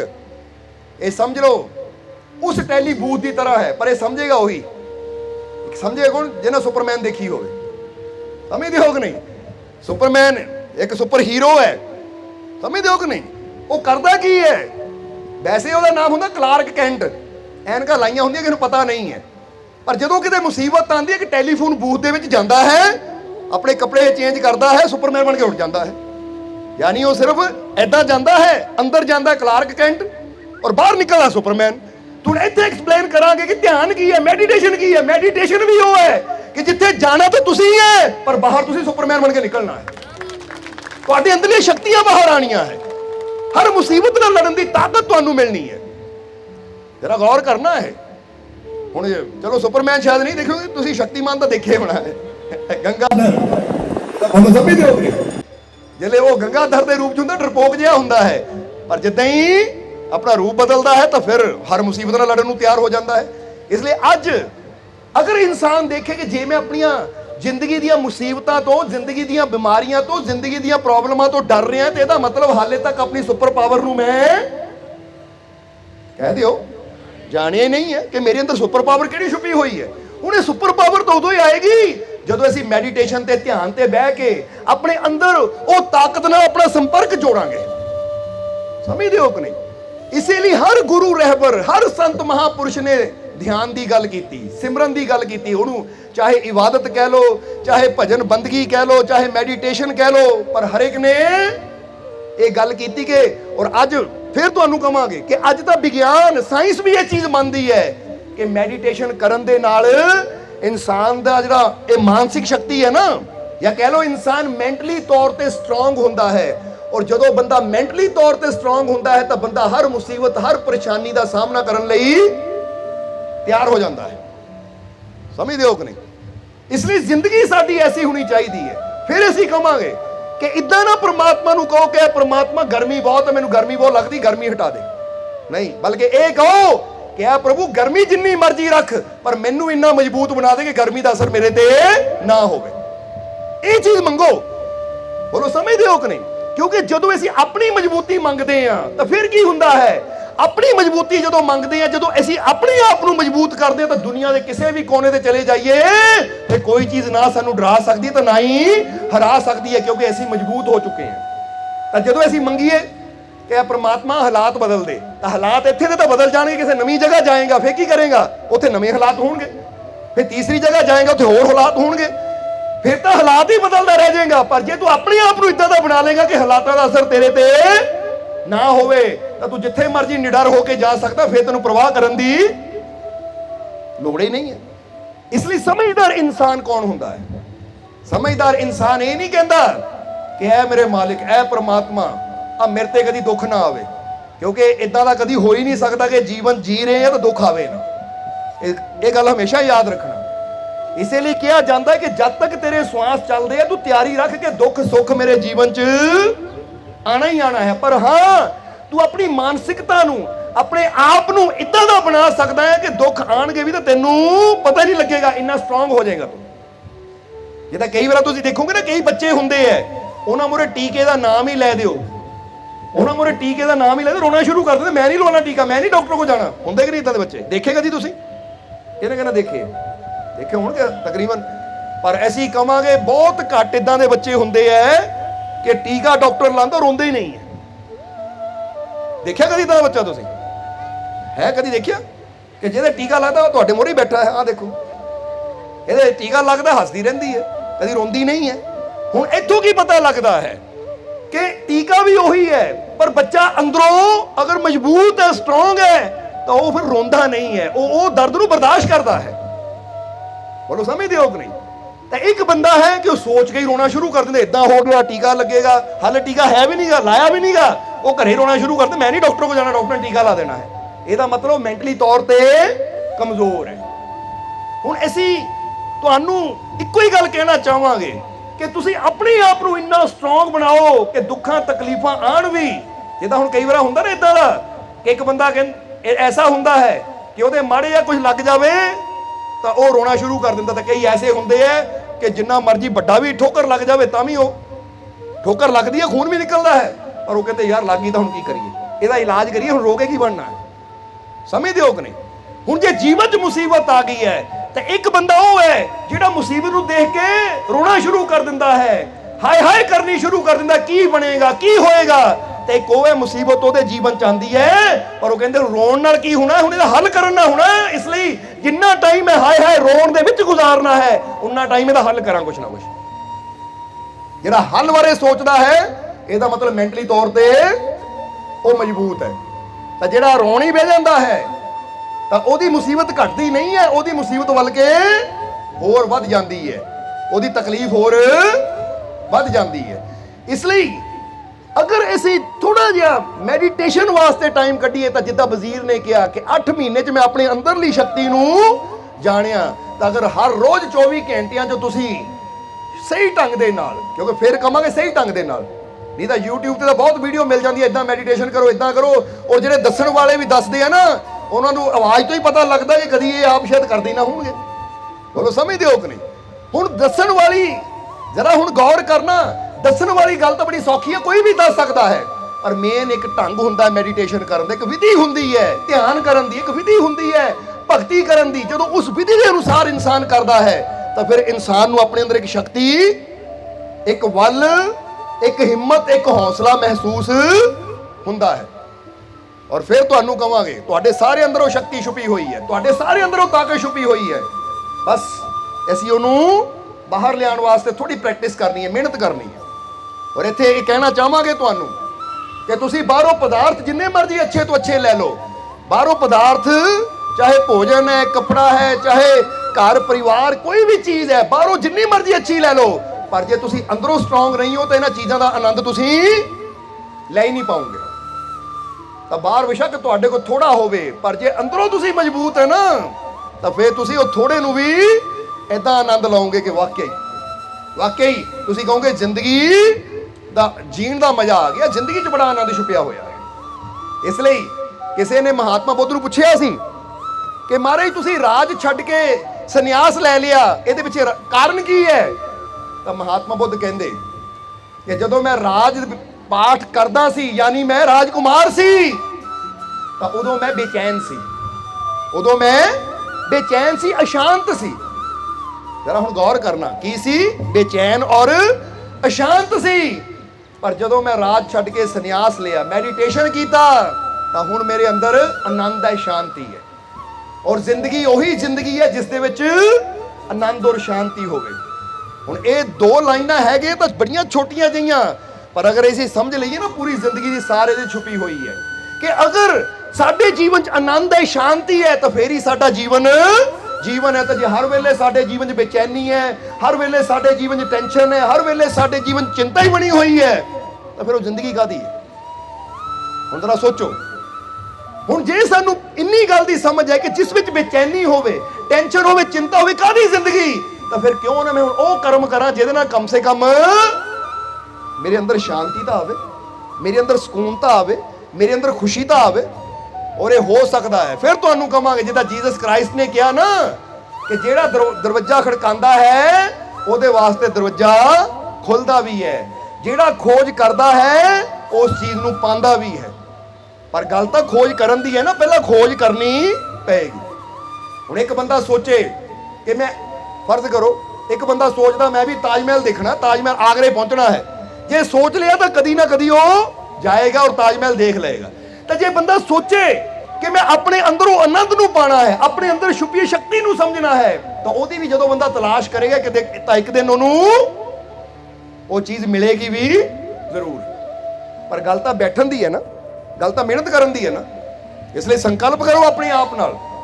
ਸੰਕਲਪ ਕਰਨ ਦਾ ਮਤਲਬ ਕੀ ਹੈ? ਕਿਉਂਕਿ ਜ਼ਿੰਦਗੀ, ਫਿਰ ਕਵਾਂਗੇ ਕਿ ਜ਼ਿੰਦਗੀ 'ਚ ਬਦਲਾਅ ਉਦੋਂ ਆਉਂਦਾ ਜਦੋਂ ਅਸੀਂ ਆਪਣੇ ਆਪ ਨਾਲ ਕੁਝ ਵਾਅਦੇ ਕਰਦੇ ਹਾਂ, ਜਦੋਂ ਆਪਣੇ ਆਪ ਨਾਲ ਕੁਝ ਵਚਨ ਕਰਦੇ ਹਾਂ, ਕਿ ਜਦੋਂ ਸਾਨੂੰ ਪਤਾ ਹੈ ਕਿ ਮੇਰੇ ਅੰਦਰ ਆ ਕਮੀਆਂ ਹੈ, ਫਿਰ ਆਪਣੇ ਆਪ ਨਾਲ ਵਚਨ ਕਰਦੇ ਕਿ ਆਹ ਕਮੀ ਮੇਰੇ ਅੰਦਰ ਹੈ। ਹੁਣ ਮੈਂ ਵਚਨ ਕਰਦਾ ਕਿ 1 ਮਹੀਨਾ ਜਾਂ 1.5 ਮਹੀਨਾ ਜਾਂ 2 ਮਹੀਨੇ ਦਾ ਟਾਈਮ ਦਿਓ ਆਪਣੇ ਆਪ ਨੂੰ ਕਿ ਮੈਂ ਇਹ 2 ਮਹੀਨਿਆਂ 'ਚ ਆਪਣੀ ਇਹ ਕਮੀ ਨੂੰ ਜੜ ਤੋਂ ਖਤਮ ਕਰਨਾ, ਯਾਨੀ ਇਹ ਕਮੀ ਨੂੰ ਛੱਡਣਾ ਹੈ।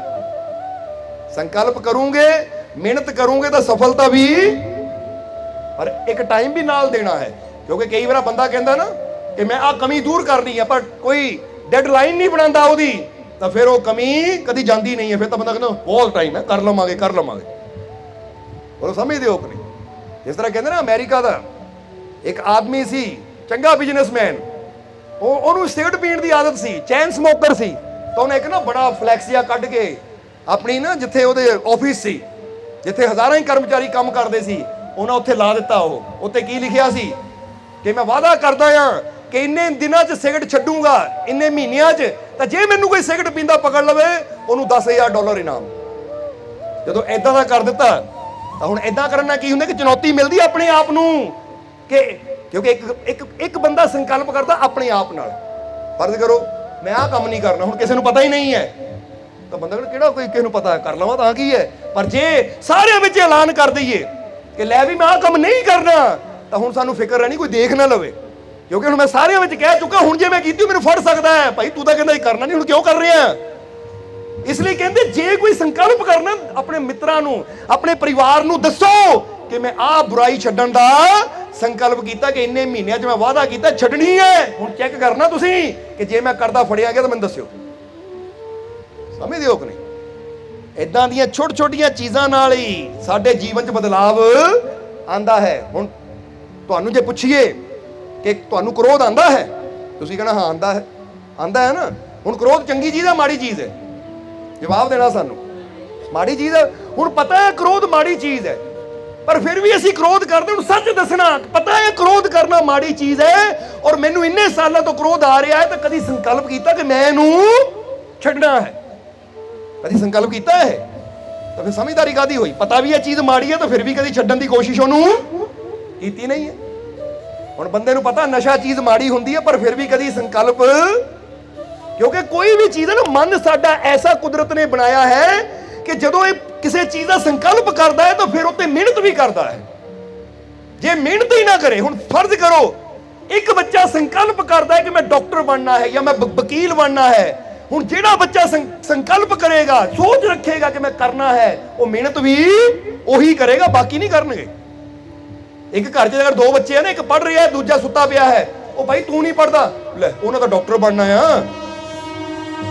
वो तो डॉक्टर बनना चाहता, मैं कहना डॉक्टर बनना है, इसलिए वो डॉक्टर बनना चाहता तां पढ़ रहा है। भाई मैनू सौण दो, मैं नहीं डॉक्टर बनना, क्योंकि मेहनत ही बड़ी करनी पैंदी है। हुण जानी देखो दो ही बच्चे है, पर जिहदी सोच है मैं कुछ बनना है, वो मेहनत भी करदा है, तो जिहदी सोच है ही नहीं कुछ बनन दी, उन्हें मेहनत भी करनी है, फिर उन्हें मेहनत।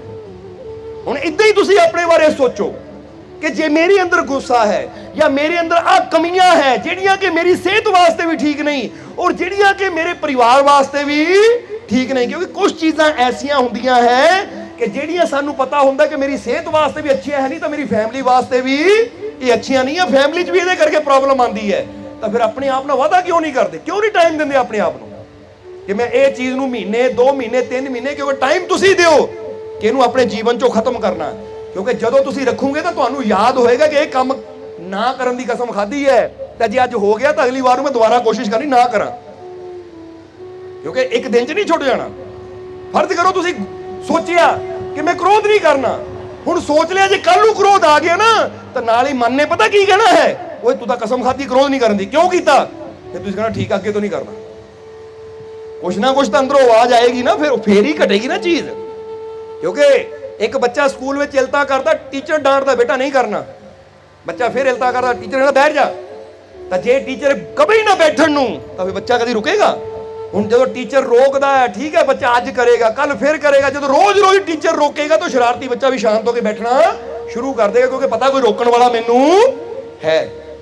जरा सोच के देखो, इसी तरह जदों असीं संकल्प करदे कि मेरे अंदर एक कमी है और मैं इहनूं रोकना है, जदों भी वो होएगी नाल ही तुहाडे अंदरों आवाज आएगी ये तो मैं रोकनी है, तो फिर की होएगा, हर रोज हर रोज हर रोज जिद्दां पत्थर ते सट्टां पैंदियां पैंदियां पैंदियां तो उहदे अंदरों मूरत भी प्रगट हो जाती है। इसी तरह जदों तुसीं एक विचार कर लैंदे हो कि अपने अंदर दीयां कमियां नूं, अपने अंदर दीयां बुराइयां नूं मैं छड्डना है, तो तुसीं अंदरों इन्ने मजबूत हौली हौली हो जाते हो, क्योंकि कोई भी बुराई एक दिन च नहीं छुटदी। पर जे रोज असीं जिद्दां कदी देखो, अजमा के देखना कदी तुसीं, पहले समय ना खूह हुंदे सी, तो खूहां दे उपर आले वाले पत्थर लगा हुंदा सी, तो रस्सी नाल पानी कढदे सी, तो रस्सी दा निशान खूह दे पत्थर ते भी पै जांदा सी, ਜਾਂ जिथे टिप टिप करके बूंद डिगदी जाती ਉਹ पत्थर ਦੇ ਵਿੱਚ ਉੱਥੇ ਟੋਆ भी यानी ਉਹ पत्थर भी ਉੱਥੋਂ ਭੁਰ ਜਾਂਦਾ ਸੀ। ਕਹਿੰਦੇ पानी बड़ा सॉफ्ट ਹੁੰਦਾ है और पत्थर बड़ा सख्त ਹੁੰਦਾ है, पानी बड़ा नरम ਹੁੰਦਾ है, पर वो नरम पानी भी ਜਦੋਂ लगातार ਇੱਕੋ जगह गिरदा गिरदा गिरदा है तो सख्त तो सख्त पत्थर ਨੂੰ भी तोड़ता चला जाता है। बोलो समझदे हो कि नहीं। इसी तरह ठीक है बंदा कहता है कि मेरी आदतां बड़ियां बुरियां है, पर आदत जिन्नी मर्जी सख्त होवे, अगर रोज ऐसी कोशिश करते जावांगे तो एक दिन बड़ियां बड़ियां बुरियां आदतां दे पत्थर भी जरूर टुट जाणगे। समझदे हो कि नहीं। इसलिए कोशिश करनी है और कोशिश करन दा संकल्प लेना है। और आओ हुण ये तो सोच लिया कि अपने जीवन दियां, ये तो समझ लिया कि अपने जीवन दी प्रॉब्लमां नूं असीं यानी अपने जीवन दी कमियां नूं किद्दां दूर करना है। हुण ये भी समझ लो कि अपने जीवन के दुखों तकलीफों नूं असीं किद्दां दूर कर सकते हैं। ये भी गल समझण वाली है। ये भी गल एक छोटी जी कहानी तो पता लगेगी। एक ना बहुत बड़ा पहाड़ सी, एक कहानी भी ज्ञान देने वास्ते बनाई गई है सानू। बहुत बड़ा बहुत उच्चा पर्वत सी, बहुत उच्चा पहाड़ सी। हुण वो पहाड़ नूं अपने आप ते माण हो गया, गर्व हो गया कि लै भी मेरे नालों उच्चा तो कोई है ही नहीं, मैनू तो कोई पार ही नहीं कर सकता, मैं तो अजे हाँ, मैनू कोई जित ही नहीं सकता। बोलो समझदे हो कि नहीं। मैनू कोई हरा ही नहीं सकता, क्योंकि जो मेरी शान है देखो आसमान ना मैं गल्ला करता है, मेरे वर्गा ना कोई होया है तो ना ही कोई होना। कहते वो पहाड़ नूं अपने ते गर्व हो गया, और जो गर्व होया तो उस वेले कहते परमात्मा ने, वो प्रभु ने उन्होंने पूछया ऐ पहाड़ तू गर्व क्यों करता है, हंकार क्यों करता है। वो कहता प्रभु देख मेरे है कोई मेरे वर्गा विशाल, है कोई मेरे वर्गा बड़ा, कोई कर सकता मैनू पार। अज तक कोई इंसान नहीं मैनू पार कर सकिया, कोई जानवर नहीं मैनू पार कर सकिया, देख मैनू, फिर मैं गर्व क्यों ना करा। उसलिए परमात्मा ने कहा वो गर्व नहीं करीदा हुंदा। कई बार ना बहुत छोटी छोटिया चीज़ां ही की हुंदियां है इंसान दे हंकार नूं तोड़ दिंदियां है। ਤਾਂ ਉਸ ਵੇਲੇ ਪਰਬਤ ਨੇ ਕਿਹਾ ਐਸੀ ਕਿਹੜੀ ਚੀਜ਼ ਹੈ ਜੋ ਮੈਨੂੰ ਤੋੜ ਸਕੇ। ਤਾਂ ਪਰਮਾਤਮਾ ਨੇ ਕਿਹਾ ਜੇ ਦੇਖਣਾ ਚਾਹੁੰਦਾ ਫਿਰ ਦੇਖ। ਕਹਿ ਕੇ ਇਸ਼ਾਰਾ ਕੀਤਾ ਤਾਂ ਕੀ ਦੇਖਿਆ, ਨੰਨੇ ਨੰਨੇ ਚੂਹਿਆਂ ਦਾ ਝੁੰਡ ਆ ਗਿਆ ਉੱਥੇ। ਕੀ ਆ ਗਿਆ? ਛੋਟੇ ਛੋਟੇ ਚੂਹਿਆਂ ਦਾ ਝੁੰਡ ਆ ਗਿਆ। ਤਾਂ ਪਹਾੜ ਨੇ ਦੇਖਿਆ ਨਿੱਕੇ ਨਿੱਕੇ ਚੂਹੇ, ਕਹਿੰਦੇ ਲੈ ਆ ਨਿੱਕੇ ਨਿੱਕੇ ਚੂਹੇ ਨੇ ਮੇਰਾ ਕੀ ਕਰਨਾ ਹੈ, ਆ ਨਿੱਕੇ ਨਿੱਕੇ ਚੂਹੇ ਨੇ ਮੇਰਾ ਕੀ ਕਰਨਾ ਹੈ। ਪਰਮਾਤਮਾ ਨੇ ਕਿਹਾ ਜਿਹੜੀ ਚੀਜ਼ ਨੂੰ ਤੂੰ ਛੋਟਾ ਸਮਝਦਾ ਨਾ, ਕਈ ਵਾਰ ਉਹ ਛੋਟੀ ਚੀਜ਼ ਹੀ ਬਹੁਤ ਬੜਾ ਕਾਰਨਾਮਾ ਕਰ ਦਿੰਦੀ ਹੈ। ਇਸ ਲਈ ਫਿਰ ਇੱਥੇ ਪੁਆਇੰਟ ਯਾਦ ਰੱਖਣਾ। ਫਿਰ ਕੀ ਹੋਇਆ, ਚੂਹਿਆਂ ਨੂੰ ਇਸ਼ਾਰਾ ਹੋਇਆ ਤਾਂ ਚੂਹਿਆਂ ਨੇ ਡੁੱਡ ਬਣਾਣੀ, ਪਹਾੜ ਦੇ ਥੱਲੇ ਸ਼ੁਰੂ ਕਰਤੀ ਬਿੱਲ ਬਣਾਣੀ। ਔਰ ਵੀ ਕਰਦਿਆਂ ਕਰਦਿਆਂ ਜਦੋਂ ਹਜ਼ਾਰਾਂ ਹੀ ਨਿੱਕੇ ਨਿੱਕੇ ਚੂਹੇ ਲੱਗੇ ਤਾਂ ਦੇਖਦਿਆਂ ਪਹਾੜ ਤੋਂ ਇਧਰੋਂ ਉਸ ਪਾਰ ਤੱਕ ਏਦਾਂ ਖੋਖਲਾ ਕਰਤਾ ਥੱਲੇ ਕਿ ਪਹਾੜ ਐ ਹਿੱਲਣ ਲੱਗ ਗਿਆ। ਕਿਉਂਕਿ ਕਹਿੰਦੇ ਨਾ ਕਿਸੇ ਵੀ ਚੀਜ਼ ਨੂੰ ਜਦੋਂ ਥੱਲੇ ਖੋਖਲਾ ਕਰ ਦਿੱਤਾ ਜਾਵੇ ਤਾਂ ਫਿਰ ਉਹ ਚੀਜ਼ ਏਦਾਂ ਹਿਲਦੀ ਹੈ। ਫਿਰ ਜਦੋਂ ਕਹਿੰਦੇ ਪਹਾੜ ਥੱਲੇ ਉਹ ਬਿੱਲਾਂ ਬਣਾਤੀਆਂ, ਇਸ ਤਰਫ ਤੋਂ ਉਸ ਤਰਫ ਪਹਾੜ ਹਿੱਲਿਆ, ਤਾਂ ਫਿਰ ਉਹਨਾਂ ਕਿਹਾ ਹੈ ਪ੍ਰਭੂ ਮੈਨੂੰ ਬਚਾ ਲੈ, ਮੈਂ ਗਿਰਨ ਲੱਗਾ ਹਾਂ। ਵਾਕਈ ਮੈਂ ਹੰਕਾਰ ਕੀਤਾ ਸੀ ਪਰ ਨੰਨੇ ਨੰਨੇ ਚੂਹਿਆਂ ਨੇ ਤਾਂ ਮੇਰਾ ਹੰਕਾਰ ਹੀ ਤੋੜ ਦਿੱਤਾ। ਤਾਂ ਸਮਝਣਾ, ਤਾਂ ਉਸ ਵੇਲੇ ਪ੍ਰਮਾਤਮਾ ਨੇ ਕਿਹਾ, ਇਸੇ ਲਈ ਤਾਂ ਮੈਂ ਕਿਹਾ ਕਿ ਆਪਣੇ ਬੜੇ ਆਕਾਰ ਨੂੰ ਦੇਖ ਕੇ ਕਦੀ ਹੰਕਾਰ ਨਾ ਕਰੋ। ਕਈ ਵਾਰ ਬਹੁਤ ਛੋਟੀ ਜਿਹੀ ਚੀਜ਼ ਵੀ ਬਹੁਤ ਬੜਾ ਕਾਰਨਾਮਾ ਕਰ ਜਾਂਦੀ ਹੈ। ਇੱਥੇ ਤੁਹਾਨੂੰ ਇਹ ਕਹਾਣੀ ਕਿਉਂ ਸਮਝਾਈ ਅਸੀਂ, ਕਿਉਂਕਿ ਇਹਦੇ 'ਚ ਇੱਕ ਰਾਜ ਛੁਪਿਆ ਹੋਇਆ ਹੈ। ਉਹ ਰਾਜ ਨੂੰ ਅਸੀਂ ਸਮਝਣਾ ਹੈ। ਉਹ ਰਾਜ ਕੀ ਹੈ ਕਿ ਅੱਜ ਅਗਰ ਸਾਡੇ ਜੀਵਨ 'ਚ ਦੁੱਖਾਂ ਤਕਲੀਫਾਂ ਪਰੇਸ਼ਾਨੀਆਂ ਦੇ ਬੜੇ ਬੜੇ ਪਹਾੜ ਵੀ ਹੈ ਨਾ, ਜਿਹਨੂੰ ਕਹਿੰਦੇ ਇਹਨੂੰ ਕੋਈ ਹਿਲਾ ਨਹੀਂ ਸਕਦਾ, ਇਹ ਪਹਾੜ ਨੂੰ ਕੋਈ ਹਿਲਾ ਨਹੀਂ ਸਕਦਾ। ਇਹ ਮੁਸੀਬਤ ਬਹੁਤ ਬੜੀ ਹੈ। ਕਿਉਂਕਿ ਕਈ ਇਦਾਂ ਦੇ ਹੁੰਦੇ ਜਿਹੜੇ ਕਹਿ ਦਿੰਦੇ ਆ ਭਾਈ ਇਹ ਦੁੱਖ ਬਹੁਤ ਬੜਾ ਹੈ, ਇਹ ਪਰੇਸ਼ਾਨੀ ਬਹੁਤ ਬੜੀ ਹੈ, ਇਹਦਾ ਕੋਈ ਹੱਲ ਹੈ ਨਹੀਂ, ਇਹ ਮੁਸ਼ਕਿਲ ਬਹੁਤ ਬੜੀ ਹੈ, ਇਹ ਪ੍ਰੋਬਲਮ ਬਹੁਤ ਬੜੀ ਹੈ, ਇਹਦੇ ਚੋਂ ਨਿਕਲਣ ਦਾ ਕੋਈ ਰਸਤਾ ਹੈ ਨਹੀਂ। ਜਦੋਂ ਇਦਾਂ ਕੋਈ ਹਾਲਾਤ ਸਾਡੇ ਸਾਹਮਣੇ ਆਵੇ ਕਿ ਸਾਨੂੰ ਮੁਸ਼ਕਿਲ ਦਾ, ਪਰੇਸ਼ਾਨੀਆਂ ਦਾ, ਤਕਲੀਫਾਂ ਦਾ ਕੋਈ ਬੜਾ ਪਹਾੜ ਨਜ਼ਰ ਆਵੇ, ਤਾਂ ਫਿਰ ਗੱਲ ਯਾਦ ਰੱਖਣਾ ਹਮੇਸ਼ਾ, ਕਦੀ ਇਹ ਨਾ ਸੋਚੋ ਕਿ ਇਹਨੂੰ ਕੋਈ ਪਾਰ ਨਹੀਂ ਕਰ ਸਕਦਾ ਜਾਂ ਇਹਨੂੰ ਜਿੱਤ ਨਹੀਂ ਸਕਦਾ। ਤਾਂ ਉੱਥੇ ਵੀ ਜਿੱਦਾਂ ਪ੍ਰਮਾਤਮਾ ਨੇ ਕਿਹਾ ਨਾ, ਇੱਕ ਨੰਨਾ ਜਿਹੇ ਚੂਹੇ ਨਾਲ ਪਹਾੜ ਦੇ ਥੱਲੇ ਉਹ ਰਸਤਾ ਬਣਾ ਲਿਆ। ਤੇ ਉੱਥੇ ਤੁਹਾਨੂੰ ਵੀ ਇਹੀ ਕਵਾਂਗੇ ਕਿ ਮੁਸ਼ਕਿਲਾਂ ਦੇ ਬੜੇ ਬੜੇ ਪਹਾੜ ਜਦੋਂ ਤੁਸੀਂ ਸੱਚੇ ਦਿਲੋਂ ਆਪਣੀ ਛੋਟੀ ਜਿਹੀ ਅਰਦਾਸ ਕਰ ਦਿੰਦੇ ਹੋ ਨਾ, ਤਾਂ ਉਹ ਪਹਾੜਾਂ ਵਿੱਚ ਵੀ ਰਸਤਾ ਪੈਦਾ ਕਰ ਦਿੰਦੀ ਹੈ। ਉਹ ਅਰਦਾਸ ਉਹ ਕੰਮ ਕਰਦੀ ਹੈ, ਪ੍ਰਾਰਥਨਾ ਉਹ ਕੰਮ ਕਰਦੀ ਹੈ, ਤੁਹਾਡੇ ਅੰਦਰਲਾ ਵਿਸ਼ਵਾਸ ਉਹ ਕੰਮ ਕਰਦਾ ਜਿਹੜਾ ਤੁਹਾਨੂੰ ਬੜੇ ਬੜੇ ਪਹਾੜਾਂ ਚੋਂ ਵੀ ਪਾਰ ਕਰਨ ਦਾ ਮਾਰਗ ਦੇ ਦਿੰਦਾ ਹੈ, ਬੜੇ ਬੜੇ ਤੂਫਾਨਾਂ ਚੋਂ ਨਿਕਲਣ ਦਾ ਮਾਰਗ ਦੇ ਦਿੰਦਾ ਹੈ ਤੁਹਾਨੂੰ। ਜਰਾ ਸਮਝਣਾ, ਇਹਨੂੰ ਕਹਿੰਦੇ ਵਿਸ਼ਵਾਸ। ਜਿੱਦਾਂ ਅਸੀਂ ਦੱਸੀਦਾ ਹੈ ਕਿ ਹਜ਼ੂਰ ਗੌਸ ਪੀਰਾਂ ਨੇ ਪੀਰ ਜਨਾਬ ਦਸਤਗੀਰ ਜਿਨ੍ਹਾਂ ਨੇ 12 ਸਾਲਾਂ ਦੇ ਡੁੱਬੇ ਬੇੜੇ ਬੰਨੇ ਲਾਏ, ਇੱਕ ਦਿਨ ਉਹਨਾਂ ਦਾ ਇੱਕ ਸੇਵਕ ਜਿਹੜਾ ਕਿ ਉਹਨਾਂ ਨਾਲ ਬੜਾ ਪਿਆਰ ਕਰਦਾ ਸੀ, ਇੱਕ ਨਵਾਬ ਸੀ ਉਹ ਨਵਾਬ, ਔਰ ਉਹਦੇ ਨਾ ਜਹਾਜ਼ ਚੱਲਦੇ ਸੀ, ਪਾਣੀ ਵਾਲੇ ਜਹਾਜ਼, ਜਿਹ 'ਚ ਸਮਾਨ ਇਸ ਕਿਨਾਰੇ ਤੋਂ ਜਾਂਦਾ ਸੀ ਔਰ ਦੂਜੇ ਦੇਸ਼ਾਂ ਨੂੰ ਜਾ ਕੇ ਵੇਚ ਕੇ ਫਿਰ ਵਾਪਸ ਆਉਂਦੇ ਸੀ। ਕਈ ਨੌਕਰ ਉਹਦੇ ਕੰਮ ਕਰਦੇ ਸੀ, ਯਾਨੀ ਬਹੁਤ ਅਮੀਰ ਸੀ ਉਹ। ਇੱਕ ਦਿਨ ਨਵਾਬ ਦੇ ਜਹਾਜ਼ ਕੁਛ ਸਮਾਨ ਲੈ ਕੇ ਜਾ ਰਹੇ ਸੀ, ਤਾਂ ਨਵਾਬ ਆਪਣੇ ਘਰ ਬੈਠਾ ਖਾਣਾ ਖਾ ਰਿਹਾ ਹੈ। ਆਪਣੇ ਘਰ ਬੈਠਾ ਕੀ ਕਰ ਰਿਹਾ ਹੈ? ਖਾਣਾ ਖਾ ਰਿਹਾ ਹੈ। ਤੇ ਇੱਕ ਨੌਕਰ ਦੌੜਾ ਦੌੜਾ ਆਇਆ, ਬੜਾ ਬੇਚੈਨ, ਬੜਾ ਪਰੇਸ਼ਾਨ। ਨਵਾਬ ਸਾਹਿਬ ਕਹਿੰਦਾ ਆ ਗਿਆ। ਤਾਂ ਨਵਾਬ ਖਾਣਾ ਖਾ ਰਿਹਾ ਸੀ ਉਸ ਵੇਲੇ। ਉਹਨੇ ਦੇਖਿਆ ਨੌਕਰ ਨੂੰ, ਤਾਂ ਉਹ ਆਪਣੇ ਆਰਾਮ ਨਾਲ ਖਾਣਾ ਖਾ ਰਿਹਾ। ਤਾਂ ਆਇਆ, ਕਹਿੰਦਾ ਨਵਾਬ ਸਾਹਿਬ ਬਹੁਤ ਬੜੀ ਨੁਕਸਾਨ ਵਾਲੀ ਗੱਲ ਹੋ ਗਈ। ਨਵਾਬ ਨੇ ਪੁੱਛਿਆ ਕੀ ਹੋ ਗਿਆ? ਕਹਿੰਦਾ ਮਹਾਰਾਜ ਜਿਹੜਾ ਜਹਾਜ਼ ਆਪਣਾ ਗਿਆ ਸੀ ਨਾ ਸਮਾਨ ਵਾਲਾ, ਜਿੱਥੇ ਲੱਖਾਂ ਦਾ ਸਮਾਨ ਸੀ, ਖਬਰ ਆਈ ਹੈ ਬੰਦਰਗਾਹ ਤੋਂ ਡੁੱਬ ਗਿਆ। ਖਬਰ ਆਈ ਹੈ ਉਹ ਜਹਾਜ਼ ਪਾਣੀ 'ਚ ਡੁੱਬ ਗਿਆ, ਲੱਖਾਂ ਦਾ ਨੁਕਸਾਨ ਹੋ ਗਿਆ। ਉਹ ਨਵਾਬ ਕਹਿੰਦਾ ਬਸ ਇੰਨੀ ਗੱਲ, ਬੈਠਾ ਰਹਿ, ਮੈਨੂੰ ਖਾਣਾ ਖਾਣ ਦੇ, ਮੈਨੂੰ ਖਾਣਾ ਖਾਣ ਦੇ। ਉਹ ਆਰਾਮ ਨਾਲ ਬੁਰਕੀ ਤੋੜ ਕੇ ਖਾ ਰਿਹਾ ਹੈ, ਬਿਲਕੁਲ ਸ਼ਾਂਤੀ ਨਾਲ। ਉਹ ਨੌਕਰ ਬੜਾ ਹੈਰਾਨ, ਕਮਾਲ ਦੀ ਗੱਲ ਹੈ, ਐਡੀ ਵੱਡੀ ਖਤਰਨਾਕ ਖਬਰ ਸੁਣਾ ਦਿੱਤੀ ਕਿ ਲੱਖਾਂ ਦਾ ਨੁਕਸਾਨ ਹੋ ਗਿਆ, ਆਪਣਾ ਜਹਾਜ਼ ਡੁੱਬ ਗਿਆ, ਤੇ ਨਵਾਬ ਖਾਣਾ ਖਾ ਰਿਹਾ ਹੈ। ਇਹ ਤਾਂ ਬੰਦੇ ਨੂੰ ਤਾਂ ਖਾਣਾ ਪੀਣਾ ਸਭ ਕੁਝ ਭੁੱਲ ਜਾਂਦਾ ਕਿ ਨਹੀਂ? ਕੋਈ ਮਾੜੀ ਜਿਹੀ ਨੁਕਸਾਨ ਦੀ ਖਬਰ ਆ ਜਾਵੇ, ਮਾੜੀ ਜਿਹੀ ਘਾਟੇ ਦੀ ਖਬਰ ਆ ਜਾਵੇ, ਮਾੜੀ ਜਿਹੀ ਖਬਰ ਆ ਜਾਵੇ ਕਿ ਫਲਾਨੀ ਜਗ੍ਹਾ ਬੁਰਾ ਹੋ ਗਿਆ, ਤਾਂ ਬੰਦੇ ਦਾ ਖਾਣਾ ਹੀ ਛੁੱਟ ਜਾਂਦਾ ਹੈ। ਫਿਰ ਤਾਂ ਬੰਦਾ ਉੱਠ ਕੇ ਦੌੜਦਾ ਉਧਰ ਨੂੰ। ਪਰ ਨਵਾਬ ਹੈ ਤੇ ਆਰਾਮ ਨਾਲ ਖਾਣਾ ਖਾ ਰਿਹਾ ਹੈ, ਉਹਦੇ ਚਿਹਰੇ ਤੇ ਕੋਈ ਨਾ ਟੈਨਸ਼ਨ, ਨਾ ਪਰੇਸ਼ਾਨੀ, ਨਾ ਕੋਈ ਪੀੜਾ, ਨਾ ਕੋਈ ਦੁੱਖ, ਬੜੀ ਸ਼ਾਂਤੀ। ਜਰਾ ਹੁਣ ਗੌਰ ਕਰਨਾ, ਇਹ ਇੱਕ ਇੱਕ ਪੁਆਇੰਟ ਯਾਦ ਰੱਖਣਾ। ਚਿਹਰੇ ਤੇ ਬੜੀ ਸ਼ਾਂਤੀ, ਬੜਾ ਸਕੂਨ, ਉਹ ਖੁਸ਼ੀ ਨਾਲ ਖਾਣਾ ਖਾ ਰਿਹਾ ਹੈ। ਖਾਣਾ ਸਮਾਪਤ ਹੋਇਆ। ਉਹ ਨੌਕਰ ਨੇ ਫਿਰ ਕਿਹਾ, ਕਿਉਂਕਿ ਉਹ ਕਹਿ ਚੁੱਕਾ ਸੀ ਬਹਿ ਜਾ ਮੈਨੂੰ ਖਾਣਾ ਖਾਣ ਦੇ, ਬਸ ਇਹੀ ਗੱਲ ਹੈ, ਰੁਕ। ਹੁਣ ਉਹ ਖਾਣਾ ਖਾ ਕੇ ਜਦੋਂ ਹਟਿਆ ਤਾਂ ਨੌਕਰ ਨੇ ਕਿਹਾ ਮਹਾਰਾਜ ਐ ਮਾਲਿਕ, ਉਹ ਸਾਡਾ ਜਹਾਜ਼ ਲੱਖਾਂ ਦਾ ਡੁੱਬ ਗਿਆ, ਤੁਸੀਂ ਆਰਾਮ ਨਾਲ ਖਾਣਾ ਖਾ ਰਹੇ ਹੋ, ਨਾ ਤੁਹਾਨੂੰ ਕੋਈ ਚਿੰਤਾ ਨਾ ਫਿਕਰ, ਕੱਲ ਕਰ ਕੀ ਰਹੇ ਹੋ? ਉਹ ਕਹਿੰਦੇ ਰੁਕ ਰੁਕ, ਹੱਥ ਧੋਣ ਦੇ ਮੈਨੂੰ। ਹਾਲੇ ਹੱਥ ਧੋ ਹੀ ਰਹੇ ਸੀ ਕਿ ਜਦ ਨੂੰ ਇੱਕ ਦੂਜਾ ਨੌਕਰ ਦੌੜਾ ਦੌੜਾ ਆਇਆ। ਦੂਜਾ ਨੌਕਰ ਉਹ ਵੀ ਦੌੜਾ ਦੌੜਾ ਆਇਆ, ਬੜਾ ਖੁਸ਼ ਹੈ। ਕਹਿੰਦਾ ਨਵਾਬ ਸਾਹਿਬ, ਨਵਾਬ ਸਾਹਿਬ। ਉਹ ਕਹਿੰਦੇ ਕੀ ਹੋਇਆ? ਕਹਿੰਦਾ ਮਾਰੇ ਉਹ ਖਬਰ ਝੂਠੀ ਸੀ, ਆਪਣਾ ਜਹਾਜ਼ ਸਲਾਮਤ ਹੈ, ਆਪਣਾ ਜਹਾਜ਼ ਸਹੀ ਸਲਾਮਤ ਹੈ। ਉਹ ਦਰਅਸਲ ਕਿਸੇ ਹੋਰ ਦਾ ਜਹਾਜ਼ ਸੀ, ਭੁਲੇਖਾ ਲੱਗ ਗਿਆ। ਨਵਾਬ ਫਿਰ ਹੱਥ ਧੋ ਰਿਹਾ ਹੈ। ਹੱਥ ਧੋ ਕੇ ਉਹਨਾਂ ਸਾਫ਼ ਕੀਤੇ, ਸ਼ੁਕਰ ਕੀਤਾ ਆਪਣੇ ਮਾਲਿਕ ਦਾ, ਭਗਵਾਨ ਦਾ, ਖਾਣੇ ਵਾਸਤੇ। ਤਾਂ ਉਸ ਵੇਲੇ ਪਹਿਲਾ ਨੌਕਰ ਨੇ ਦੇਖਿਆ ਕਿ ਇਹਨਾਂ ਨੂੰ ਜਹਾਜ਼ ਡੁੱਬਣ ਦੀ ਖਬਰ ਮਿਲੀ ਤਾਂ ਵੀ ਕੋਈ ਫਰਕ ਨਹੀਂ ਪਿਆ, ਹੁਣ ਜਹਾਜ਼ ਬਚਣ ਦੀ ਖਬਰ ਮਿਲੀ ਤਾਂ ਵੀ ਕੋਈ ਫਰਕ ਨਹੀਂ ਪਿਆ। ਤਾਂ ਉਹਨੇ ਰਾਜ ਪੁੱਛਿਆ ਕਿ ਸੇਠ ਜੀ, ਨਵਾਬ ਸਾਹਿਬ, ਇਹ ਰਾਜ ਕੀ ਹੈ? ਮੈਂ ਤੁਹਾਨੂੰ ਖਬਰ ਦਿੱਤੀ ਕਿ ਜਹਾਜ਼ ਡੁੱਬ ਗਿਆ, ਲੱਖਾਂ ਦਾ ਨੁਕਸਾਨ ਹੋ ਗਿਆ, ਤੁਹਾਡੇ ਚਿਹਰੇ ਤੇ ਸ਼ਾਂਤੀ, ਸਕੂਨ ਏਦਾਂ ਹੀ। ਆਖਰ ਇਹ ਸ਼ਾਂਤੀ ਪਿੱਛੇ ਰਾਜ ਕੀ ਹੈ? ਤਾਂ ਨਵਾਬ ਨੇ ਬੜਾ ਪਿਆਰਾ ਜਵਾਬ ਦਿੱਤਾ। ਉਹ ਨਵਾਬ ਕਹਿੰਦਾ ਮੇਰੀ ਸ਼ਾਂਤੀ ਦਾ ਰਾਜ ਜਾਨਣਾ ਚਾਹੁੰਦਾ ਤਾਂ ਸੁਣ। ਮੇਰੀ ਸ਼ਾਂਤੀ ਦਾ ਰਾਜ ਹੈ ਕਿ ਜਦੋਂ ਤੂੰ ਮੈਨੂੰ ਆ ਕੇ ਖਬਰ ਦਿੱਤੀ ਕਿ ਨਵਾਬ ਸਾਹਿਬ ਤੁਹਾਡਾ ਲੱਖਾਂ ਦਾ ਜਹਾਜ਼, ਉਹ ਲੱਖਾਂ ਦਾ ਬੇੜਾ ਡੁੱਬ ਗਿਆ, ਤਾਂ ਮੈਂ ਕਿਉਂ ਸ਼ਾਂਤੀ ਨਾਲ ਖਾਂਦਾ ਰਿਹਾ? ਇਸ ਲਈ ਕਿ ਮੈਨੂੰ ਪਤਾ ਸੀ ਇਹ ਖਬਰ ਝੂਠੀ ਹੋਣੀ ਹੈ, ਕਿਉਂਕਿ ਜਿਸ ਮੁਰਸ਼ਦ ਦਾ ਮੈਂ ਬੱਚਾ ਉਹ ਤਾਂ ਡੁੱਬਿਆਂ ਨੂੰ ਬੰਦੇ ਲਾਂਦਾ, ਮੇਰਾ ਬੇੜਾ ਕਿਹੜਾ ਡੁੱਬ ਸਕਦਾ ਹੈ? ਖਬਰ ਝੂਠੀ ਹੋ ਸਕਦੀ ਹੈ ਪਰ ਮੇਰਾ ਮੁਰਸ਼ਦ ਸੱਚਾ ਹੈ, ਉਹ ਮੇਰਾ ਬੇੜਾ ਡੁੱਬਣ ਕਦੀ ਦੇਗਾ ਨਹੀਂ। ਦੁਨੀਆ ਜੋ ਮਰਜ਼ੀ ਕਹੀ ਜਾਵੇ, ਮੈਨੂੰ ਯਕੀਨ ਹੈ। ਇਹਨੂੰ ਕਹਿੰਦੇ ਵਿਸ਼ਵਾਸ, ਇਹਨੂੰ ਕਹਿੰਦੇ ਯਕੀਨ।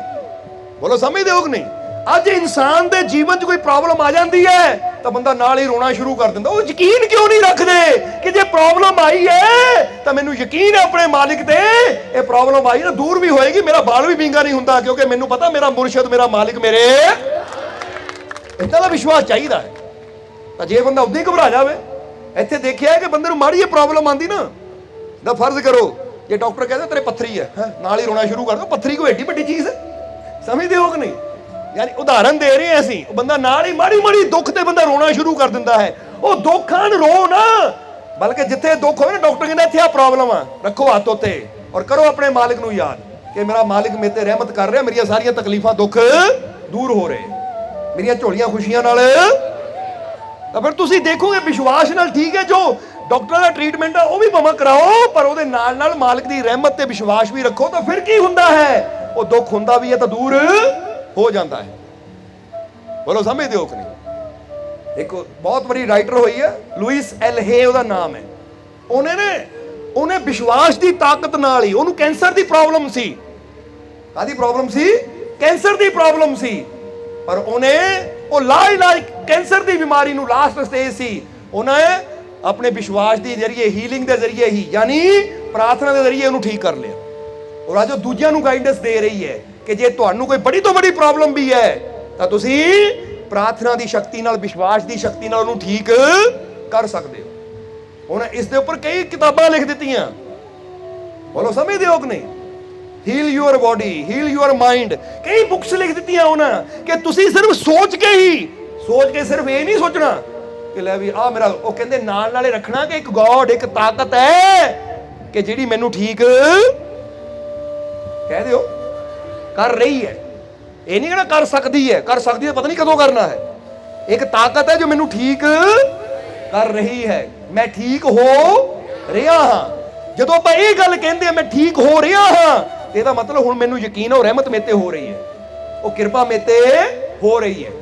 ਕਹਿੰਦੇ ਸਾਡੀ ਸੋਚ ਹੀ ਸਾਡੀ ਬਾਡੀ ਦੇ ਅੰਦਰ, ਉਹ ਜਿਹੜੇ ਸੈੱਲ ਹੁੰਦੇ ਨਾ, ਜਿੱਦਾਂ ਕਿ ਡਾਕਟਰ ਬਰੂਸ ਲਿਪਟਨ ਨੇ ਦੱਸਿਆ ਹੈ ਕਿ ਸਾਡੀ ਬਾਡੀ ਦੇ ਵਿੱਚ 50,000 ਕਰੋੜ ਸੈੱਲ ਹੈ ਜਿਹਨਾਂ ਤੋਂ ਸਾਡਾ ਸਰੀਰ ਬਣਿਆ ਹੈ। ਕਿ ਜਦੋਂ ਅਸੀਂ ਪੋਜ਼ਿਟਿਵ ਸੋਚਦੇ ਹਾਂ, ਵਿਸ਼ਵਾਸ ਵਾਲੀ ਸੋਚ ਸੋਚਦੇ ਹਾਂ, ਤਾਂ ਸਾਡੇ ਜਿਹੜੇ ਪੋਜ਼ਿਟਿਵ ਸੈੱਲ ਹੈ ਉਹ ਆਪਣਾ ਕੰਮ ਕਰਨਾ ਸ਼ੁਰੂ ਕਰ ਦਿੰਦੇ ਹੈ ਔਰ ਸਾਡੇ ਦੁੱਖਾਂ ਨੂੰ, ਸਾਡੀਆਂ ਪ੍ਰੋਬਲਮਾਂ ਨੂੰ ਖਤਮ ਕਰਨਾ ਸ਼ੁਰੂ ਕਰ ਦਿੰਦੇ ਸਾਡੇ ਅੰਦਰਲੇ ਸੈੱਲ, ਕਿਉਂਕਿ ਪੋਜ਼ਿਟਿਵ ਵੇਵਸ ਛੱਡਦੇ ਹੋ, ਪੋਜ਼ਿਟਿਵ ਤਰੰਗਾਂ ਛੱਡਦੇ।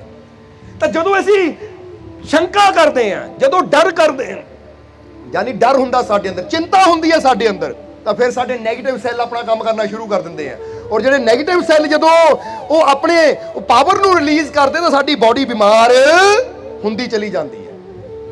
ਇਸ ਲਈ ਇਹਦੇ ਅੰਦਰ ਨੈਗੇਟਿਵਿਟੀ ਵੀ ਹੈ। ਜਿੱਦਾਂ ਹਰ ਸੈੱਲ ਦੇ ਵਿੱਚ ਤੁਸੀਂ ਦੇਖੋਗੇ ਜਿਹੜਾ ਖਿਡੌਣਿਆਂ 'ਚ ਪਾਉਂਦੇ ਨਾ, ਇੱਕ ਪਾਸੇ ਪਲੱਸ ਦਾ ਸਾਈਨ ਹੁੰਦਾ, ਇੱਕ ਪਾਸੇ ਮਾਈਨਸ ਦਾ ਹੁੰਦਾ ਹੈ, ਕਿਉਂਕਿ ਹਰ એનર્ਜੀ ਵਿੱਚ ਨੈਗੇਟਿਵ ਵੀ ਹੈ, ਪੋਜ਼ਿਟਿਵ ਵੀ ਹੈ। ਬਿਜਲੀ ਦੀਆਂ ਦੋ ਤਾਰਾਂ ਹੁੰਦੀਆਂ, ਇੱਕ ਨੈਗੇਟਿਵ ਹੁੰਦੀ ਹੈ, ਹੁੰਦੀ ਹੈ ਕਿ ਨਹੀਂ? ਕਿਸੇ ਬਿਜਲੀ ਵਾਲੇ ਨੂੰ ਪੁੱਛੋ ਜਦੋਂ ਤਾਰਾਂ ਦੋ ਲਾਉਂਦਾ ਹੈ ਕਿ ਭਾਈ ਉਹ ਕਹਿੰਦੇ ਇੱਕ ਅਰਥ ਦੀ ਹੈ, ਇੱਕ ਨੈਗੇਟਿਵ ਹੈ, ਇੱਕ ਪੋਜ਼ਿਟਿਵ ਹੈ।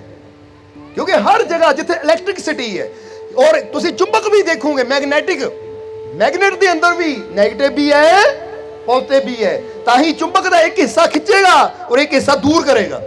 ਯਾਨੀ ਚੁੰਬਕ ਨੂੰ ਇਦਾਂ ਲਾਓਗੇ ਖਿੱਚੇਗਾ ਤਾਂ ਦੂਜਾ ਪਾਸਾ ਘੁਮਾ ਦਿਓ ਤਾਂ ਨਾਲ ਹੀ ਇਦਾਂ ਮਾਰੇਗਾ ਦੂਰ, ਕਿਉਂਕਿ ਨੈਗੇਟਿਵ ਪੋਜ਼ਿਟਿਵ ਦਾ ਪ੍ਰਭਾਵ ਹੈ। ਔਰ ਇਹੀ એનર્ਜੀਆਂ ਤੋਂ ਸਾਡੀ ਬਾਡੀ ਵੀ ਬਣੀ ਹੋਈ ਹੈ। ਸਾਡੇ ਅੰਦਰ ਇਲੈਕਟ੍ਰਿਕ ਪਾਵਰ ਵੀ ਹੈ ਤੇ ਮੈਗਨੈਟਿਕ ਪਾਵਰ ਵੀ ਸਾਡੀ ਬਾਡੀ 'ਚ ਹੈ। ਇਸ ਲਈ ਸਮਝਣਾ ਜ਼ਰਾ ਸਾਰਿਆਂ ਨੇ ਕਿ ਜਦੋਂ ਜਿੱਦਾਂ ਦੀ ਅਸੀਂ ਅੰਦਰ ਸੋਚ ਰੱਖਦੇ ਹਾਂ, ਵਿਸ਼ਵਾਸ ਰੱਖਦੇ ਹਾਂ, ਸਾਡੀ ਉਹ ਪਾਵਰ ਫਿਰ ਐਕਟੀਵੇਟ ਹੋ ਜਾਂਦੀ ਹੈ। ਜਿੱਦਾਂ ਸਮਝੋ ਤੁਹਾਡਾ ਲੈਫਟ ਹੈਂਡ ਆ ਰਾਈਟ ਹੈਂਡ, ਸਮਝਦੇ ਹੋ ਕਿ ਨਹੀਂ? ਹੁਣ ਤੁਸੀਂ ਜਦੋਂ ਇਹਨੂੰ ਰਾਈਟ ਨਾਲ ਕੰਮ ਕਰਦੇ ਹੋ ਤਾਂ ਫਿਰ ਜਿੱਦਾਂ ਦੱਸਿਆ ਕਿ ਮੈਂ ਸੱਜੇ ਨਾਲ ਚੀਜ਼ ਚੱਕਣੀ ਹੈ, ਸੱਜਾ ਕੰਮ ਕਰਦਾ। ਹੁਣ ਮੈਂ ਖੱਬੇ ਨਾਲ ਚੱਕਣੀ, ਖੱਬਾ ਕੰਮ ਕਰਦਾ, ਕਿਉਂਕਿ ਇਹਦਾ ਕੰਟਰੋਲ ਤੁਹਾਡੇ ਮਾਈਂਡ 'ਚ ਹੈ। ਹੁਣ ਤੁਸੀਂ ਕਹਿੰਦੇ ਹੋ ਮੈਂ ਸੱਜੇ ਹੱਥ ਦੀ ਮੁੱਠੀ ਬੰਦ ਕਰਨੀ ਹੈ, ਹੋਰ ਸਮਝਦੇ ਹੋ ਕਿ ਨਹੀਂ? ਹੁਣ ਜਦੋਂ ਸੱਜਾ ਹੱਥ ਚੱਕੋ ਉੱਪਰ ਨੂੰ ਇਦਾਂ, ਹੁਣ ਸੱਜਾ ਹੀ ਕਿਉਂ ਚੱਕਿਆ? ਸੱਜਾ ਚੱਕੋ, ਸੱਜਾ ਹੀ ਕਿਉਂ ਚੱਕਿਆ? ਕਿਉਂਕਿ ਸੋਚ ਆ ਗਈ, ਮਾਈਂਡ ਨੇ ਸੋਚ ਲਿਆ ਸੱਜਾ ਚੱਕਣਾ, ਸੱਜਾ ਹੀ ਚੱਕਿਆ ਨਾ। ਤਾਂ ਹੁਣ ਜੇ ਮਾਈਂਡ ਸੋਚੇ ਖੱਬਾ ਕਰਨਾ ਫਿਰ ਖੱਬਾ, ਯਾਨੀ ਇਹ ਮਾਈਂਡ ਕੰਟਰੋਲ ਕਰਦਾ ਹੈ।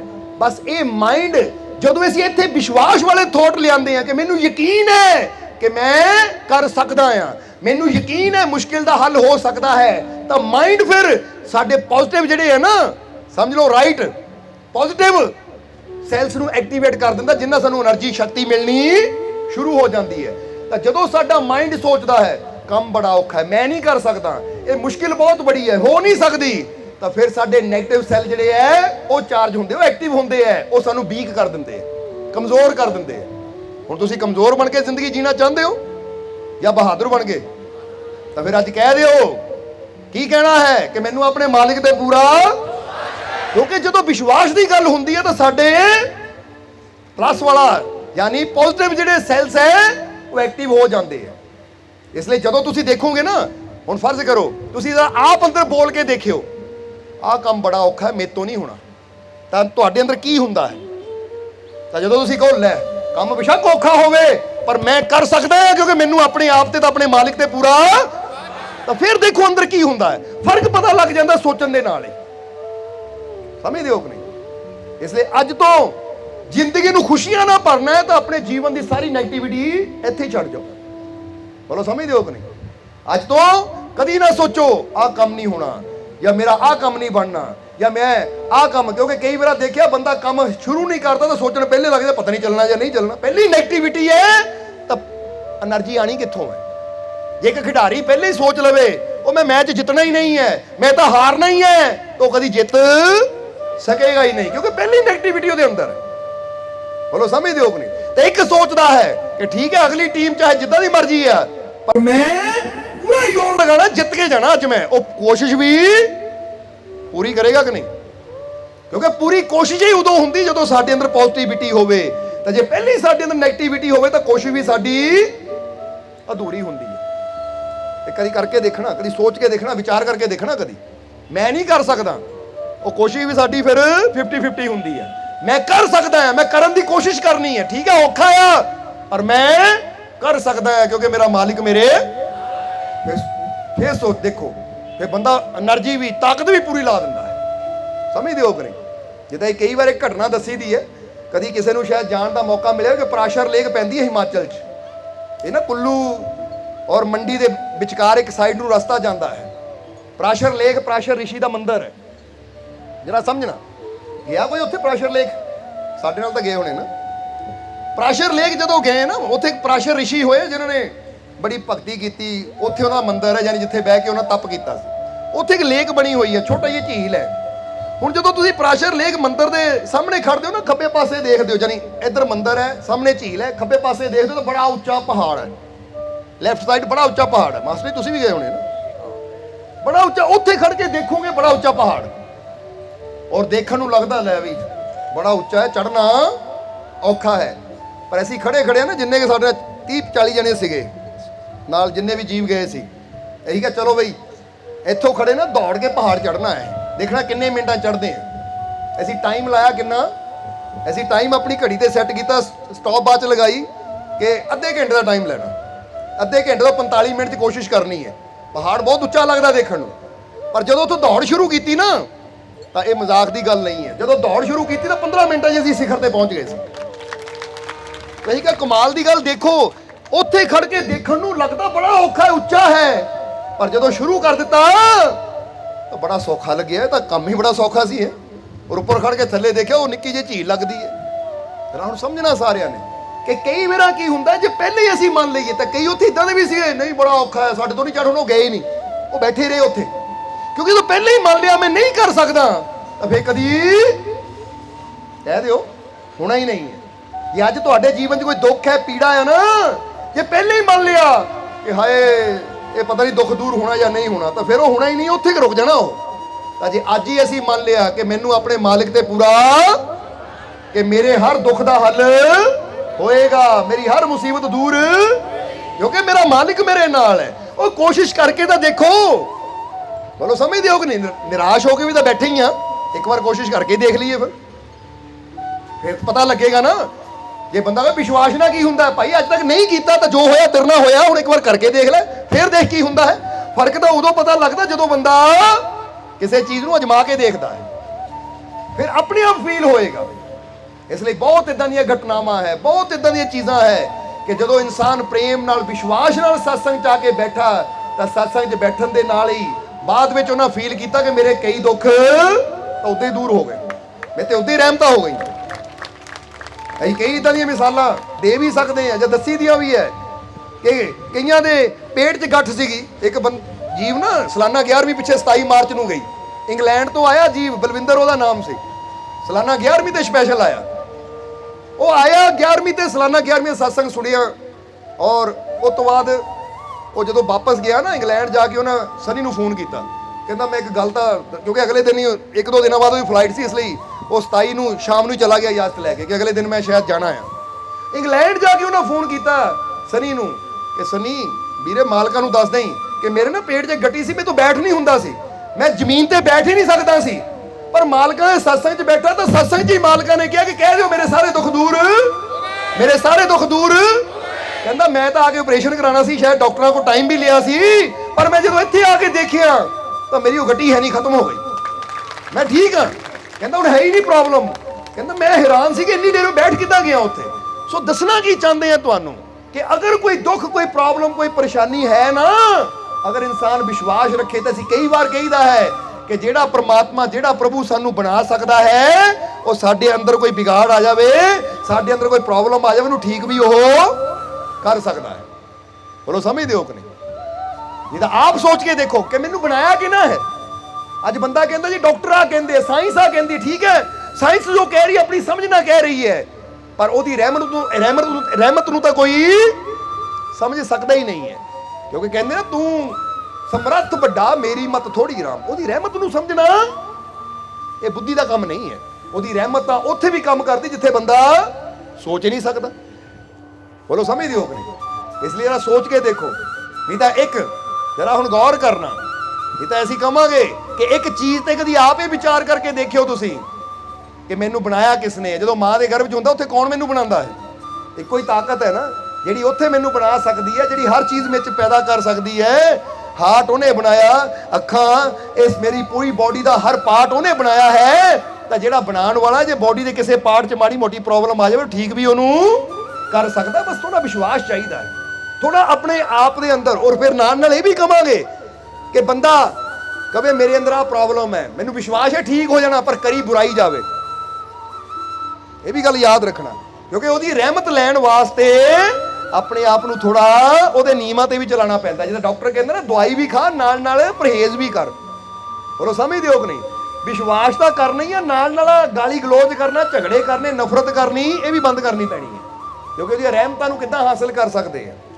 ਇਹ ਜਰਾ ਸਮਝਣਾ ਸਾਰਿਆਂ ਨੇ ਕਿ ਬੰਦਾ ਕਹਿੰਦਾ ਮੇਰੇ ਮਾਲਿਕ ਮੇਰੇ ਤੇ ਰਹਿਮਤ ਕਰ, ਰੱਬ ਕਹਿੰਦਾ ਮੈਂ ਤਾਂ ਰਹਿਮਤ ਕਰਨ ਨੂੰ ਤਿਆਰ ਆ, ਕਿ ਤੂੰ ਰਹਿਮਤ ਲੈਣ ਵਾਸਤੇ ਤਿਆਰ? ਜਿੱਦਾਂ ਹੁਣ ਸੋਚੋ ਕਿ ਤੁਹਾਡੇ ਕੋਲ ਹੱਥ 'ਚ ਦੁੱਧ ਫੜਿਆ ਹੋਵੇ, ਇੱਕ ਬਾਲਟੀ 'ਚ, ਤੁਸੀਂ ਬਰਤਨ 'ਚ ਪਾਣਾ ਤਾਂ ਪਹਿਲਾਂ ਦੇਖਦੇ ਹੋ ਬਰਤਨ ਸਾਫ਼ ਹੈ ਕਿ ਨਹੀਂ, ਫੇਰ ਹੀ ਪਾਉਂਦੇ ਹੋ ਨਾ। ਚਾਹੇ ਚਾਹ ਪਾਣੀ ਹੋਵੇ ਕੱਪ 'ਚ, ਚਾਹੇ ਪਾਣੀ ਪਾਣਾ ਹੋਵੇ, ਕੋਈ ਸ਼ਰਬਤ ਪਾਣਾ ਹੋਵੇ, ਪਹਿਲਾਂ ਦੇਖਦੇ ਹੋ ਸਫਾਈ। ਇਸੇ ਤਰ੍ਹਾਂ ਰੱਬ ਦੀ ਰਹਿਮਤ ਵੀ ਤਿਆਰ ਹੈ। ਬਸ ਥੋੜਾ ਜਿਹਾ ਆਪਣੇ ਆਪ ਨੂੰ ਕਰੋ ਕਿ ਅੱਜ ਤੋਂ ਮੈਂ ਨਫ਼ਰਤ ਨਹੀਂ ਕਰਨੀ, ਮੈਂ ਆਪਣੇ ਮਾਲਿਕ ਨਾਲ, ਉਹਦੀ ਬਣਾਈ ਕੁਦਰਤ ਨਾਲ ਕੀ ਕਰਨਾ ਹੈ? ਪਿਆਰ ਕਰਨਾ ਹੈ। ਅੱਜ ਤੋਂ ਮੈਂ ਸ਼ੰਕਾ ਨਹੀਂ ਕਰਨੀ, ਅੱਜ ਤੋਂ ਮੈਂ ਆਪਣੇ ਮਾलिक ਤੇ ਵਿਸ਼ਵਾਸ ਕਰਨਾ ਹੈ ਕਿ ਹਰ ਜਗ੍ਹਾ ਮੇਰਾ ਮਾलिक ਮੇਰੇ, ਬੋਲੋ ਸਮਝਦੇ ਹੋ ਕਿ ਨਹੀਂ? ਅੱਜ ਤੋਂ ਮੈਂ ਯਕੀਨ ਕਰਨਾ ਹੈ, ਕਿਉਂਕਿ ਤੁਹਾਡੇ ਜੀਵਨ 'ਚ ਖੁਸ਼ੀਆਂ ਉਦੋਂ ਹੀ ਆਣਗੀਆਂ ਜਦੋਂ ਤੁਸੀਂ ਆਪਣੇ ਮਾलिक ਦੇ ਵਿਸ਼ਵਾਸ ਨਾਲ ਜੁੜ ਜਾਓਗੇ। ਫਿਰ ਕਮਾਂਗੇ। ਕਈ ਵਾਰ ਇਨਸਾਨ ਕੀ ਕਰਦੇ ਹੈ, ਹੱਥਾਂ 'ਚ ਨਾ ਤਰ੍ਹਾਂ ਤਰ੍ਹਾਂ ਨਗਾਂ ਵਾਲੀਆਂ ਅੰਗੂਠੀਆਂ ਪਾ ਲੈਂਦੇ ਕਿ ਸ਼ਾਇਦ ਖੁਸ਼ੀਆਂ ਆਣਗੀਆਂ। ਜਿੱਦਾਂ ਦਾ ਜਿੰਨਾ ਬੰਦਾ ਇਹ ਚੀਜ਼ਾਂ ਕਰਦਾ ਉਨਾ ਹੀ ਵਹਿਮ ਭਰਮ ਵੱਧਦੇ, ਪਰੇਸ਼ਾਨੀਆਂ ਵੀ ਵੱਧਦੀਆਂ ਹੈ, ਕਿਉਂਕਿ ਜੋ ਰੱਬ ਦੀ ਰਹਿਮਤ ਨਹੀਂ ਕਰਨਾ ਉਹਦੀ ਰਹਿਮਤ ਨਹੀਂ ਕਰਨਾ ਹੈ। ਪਰ ਸਮਝਦੇ ਹੋ ਕਿ ਨਹੀਂ? ਇਸ ਕਰਕੇ ਫਿਰ ਤੁਹਾਨੂੰ ਕਹਾਂਗੇ ਕਿ ਤੁਹਾਡੇ ਜੀਵਨ 'ਚ ਖੁਸ਼ੀ ਕਦੋਂ ਆਣੀ ਹੈ? ਜਦੋਂ ਤੁਹਾਡੇ ਅੰਦਰ ਵਿਸ਼ਵਾਸ ਪੈਦਾ ਹੋਏਗਾ ਕਿ ਮੈਨੂੰ ਆਪਣੇ ਮਾलिक ਤੇ, ਆਪਣੇ परमात्मा ਤੇ, ਆਪਣੇ ਜਨਮਦਾਤਾ ਤੇ ਪੂਰਾ। ਔਰ ਫਿਰ ਕਹਾਂਗੇ ਕਿ ਤੁਹਾਡੇ ਅੰਦਰ ਸੁਪਰ ਪਾਵਰ ਹੈ, ਤੁਹਾਡੇ ਅੰਦਰ ਸੁਪਰ ਸ਼ਕਤੀ ਹੈ, ਪਰ ਉਹਨੂੰ ਜਗਾਉਣ ਵਾਸਤੇ ਥੋੜੀ ਮਿਹਨਤ ਕਰਨੀ ਪੈਣੀ ਹੈ। ਇਸ ਲਈ ਟਾਈਮ ਕੱਢਿਆ ਕਰੋ ਸਵੇਰੇ ਸਵੇਰੇ। ਸ਼ੁਰੂਆਤ ਹੀ ਸਾਡੇ ਜੀਵਨ ਦੀ परमात्मा ਦੇ ਨਾਮ ਤੋਂ ਹੋਣੀ ਚਾਹੀਦੀ, ਉਹਦੀ ਯਾਦ ਤੋਂ ਹੋਣੀ ਚਾਹੀਦੀ ਹੈ, ਉਹਦੇ ਸ਼ੁਕਰਾਨੇ ਤੋਂ ਹੋਣੀ ਚਾਹੀਦੀ ਹੈ। ਬੋਲੋ ਸਮਝਦੇ ਹੋ ਕਿ ਨਹੀਂ? ਔਰ ਇੱਥੇ ਇੱਕ ਗੱਲ ਫਿਰ ਕਹਾਂਗੇ ਤੁਹਾਨੂੰ ਕਿ ਤੁਸੀਂ ਜੇ ਸੋਚੋ ਕਿ ਲੈ ਵੀ ਧਿਆਨ ਕਰਨਾ ਤਾਂ ਰਿਸ਼ੀਆਂ ਮੁਨੀਆਂ ਦਾ ਜਾਂ ਸਾਧੂ ਸੰਤਾਂ ਦਾ ਕੰਮ ਹੈ, ਤਾਂ ਨਹੀਂ।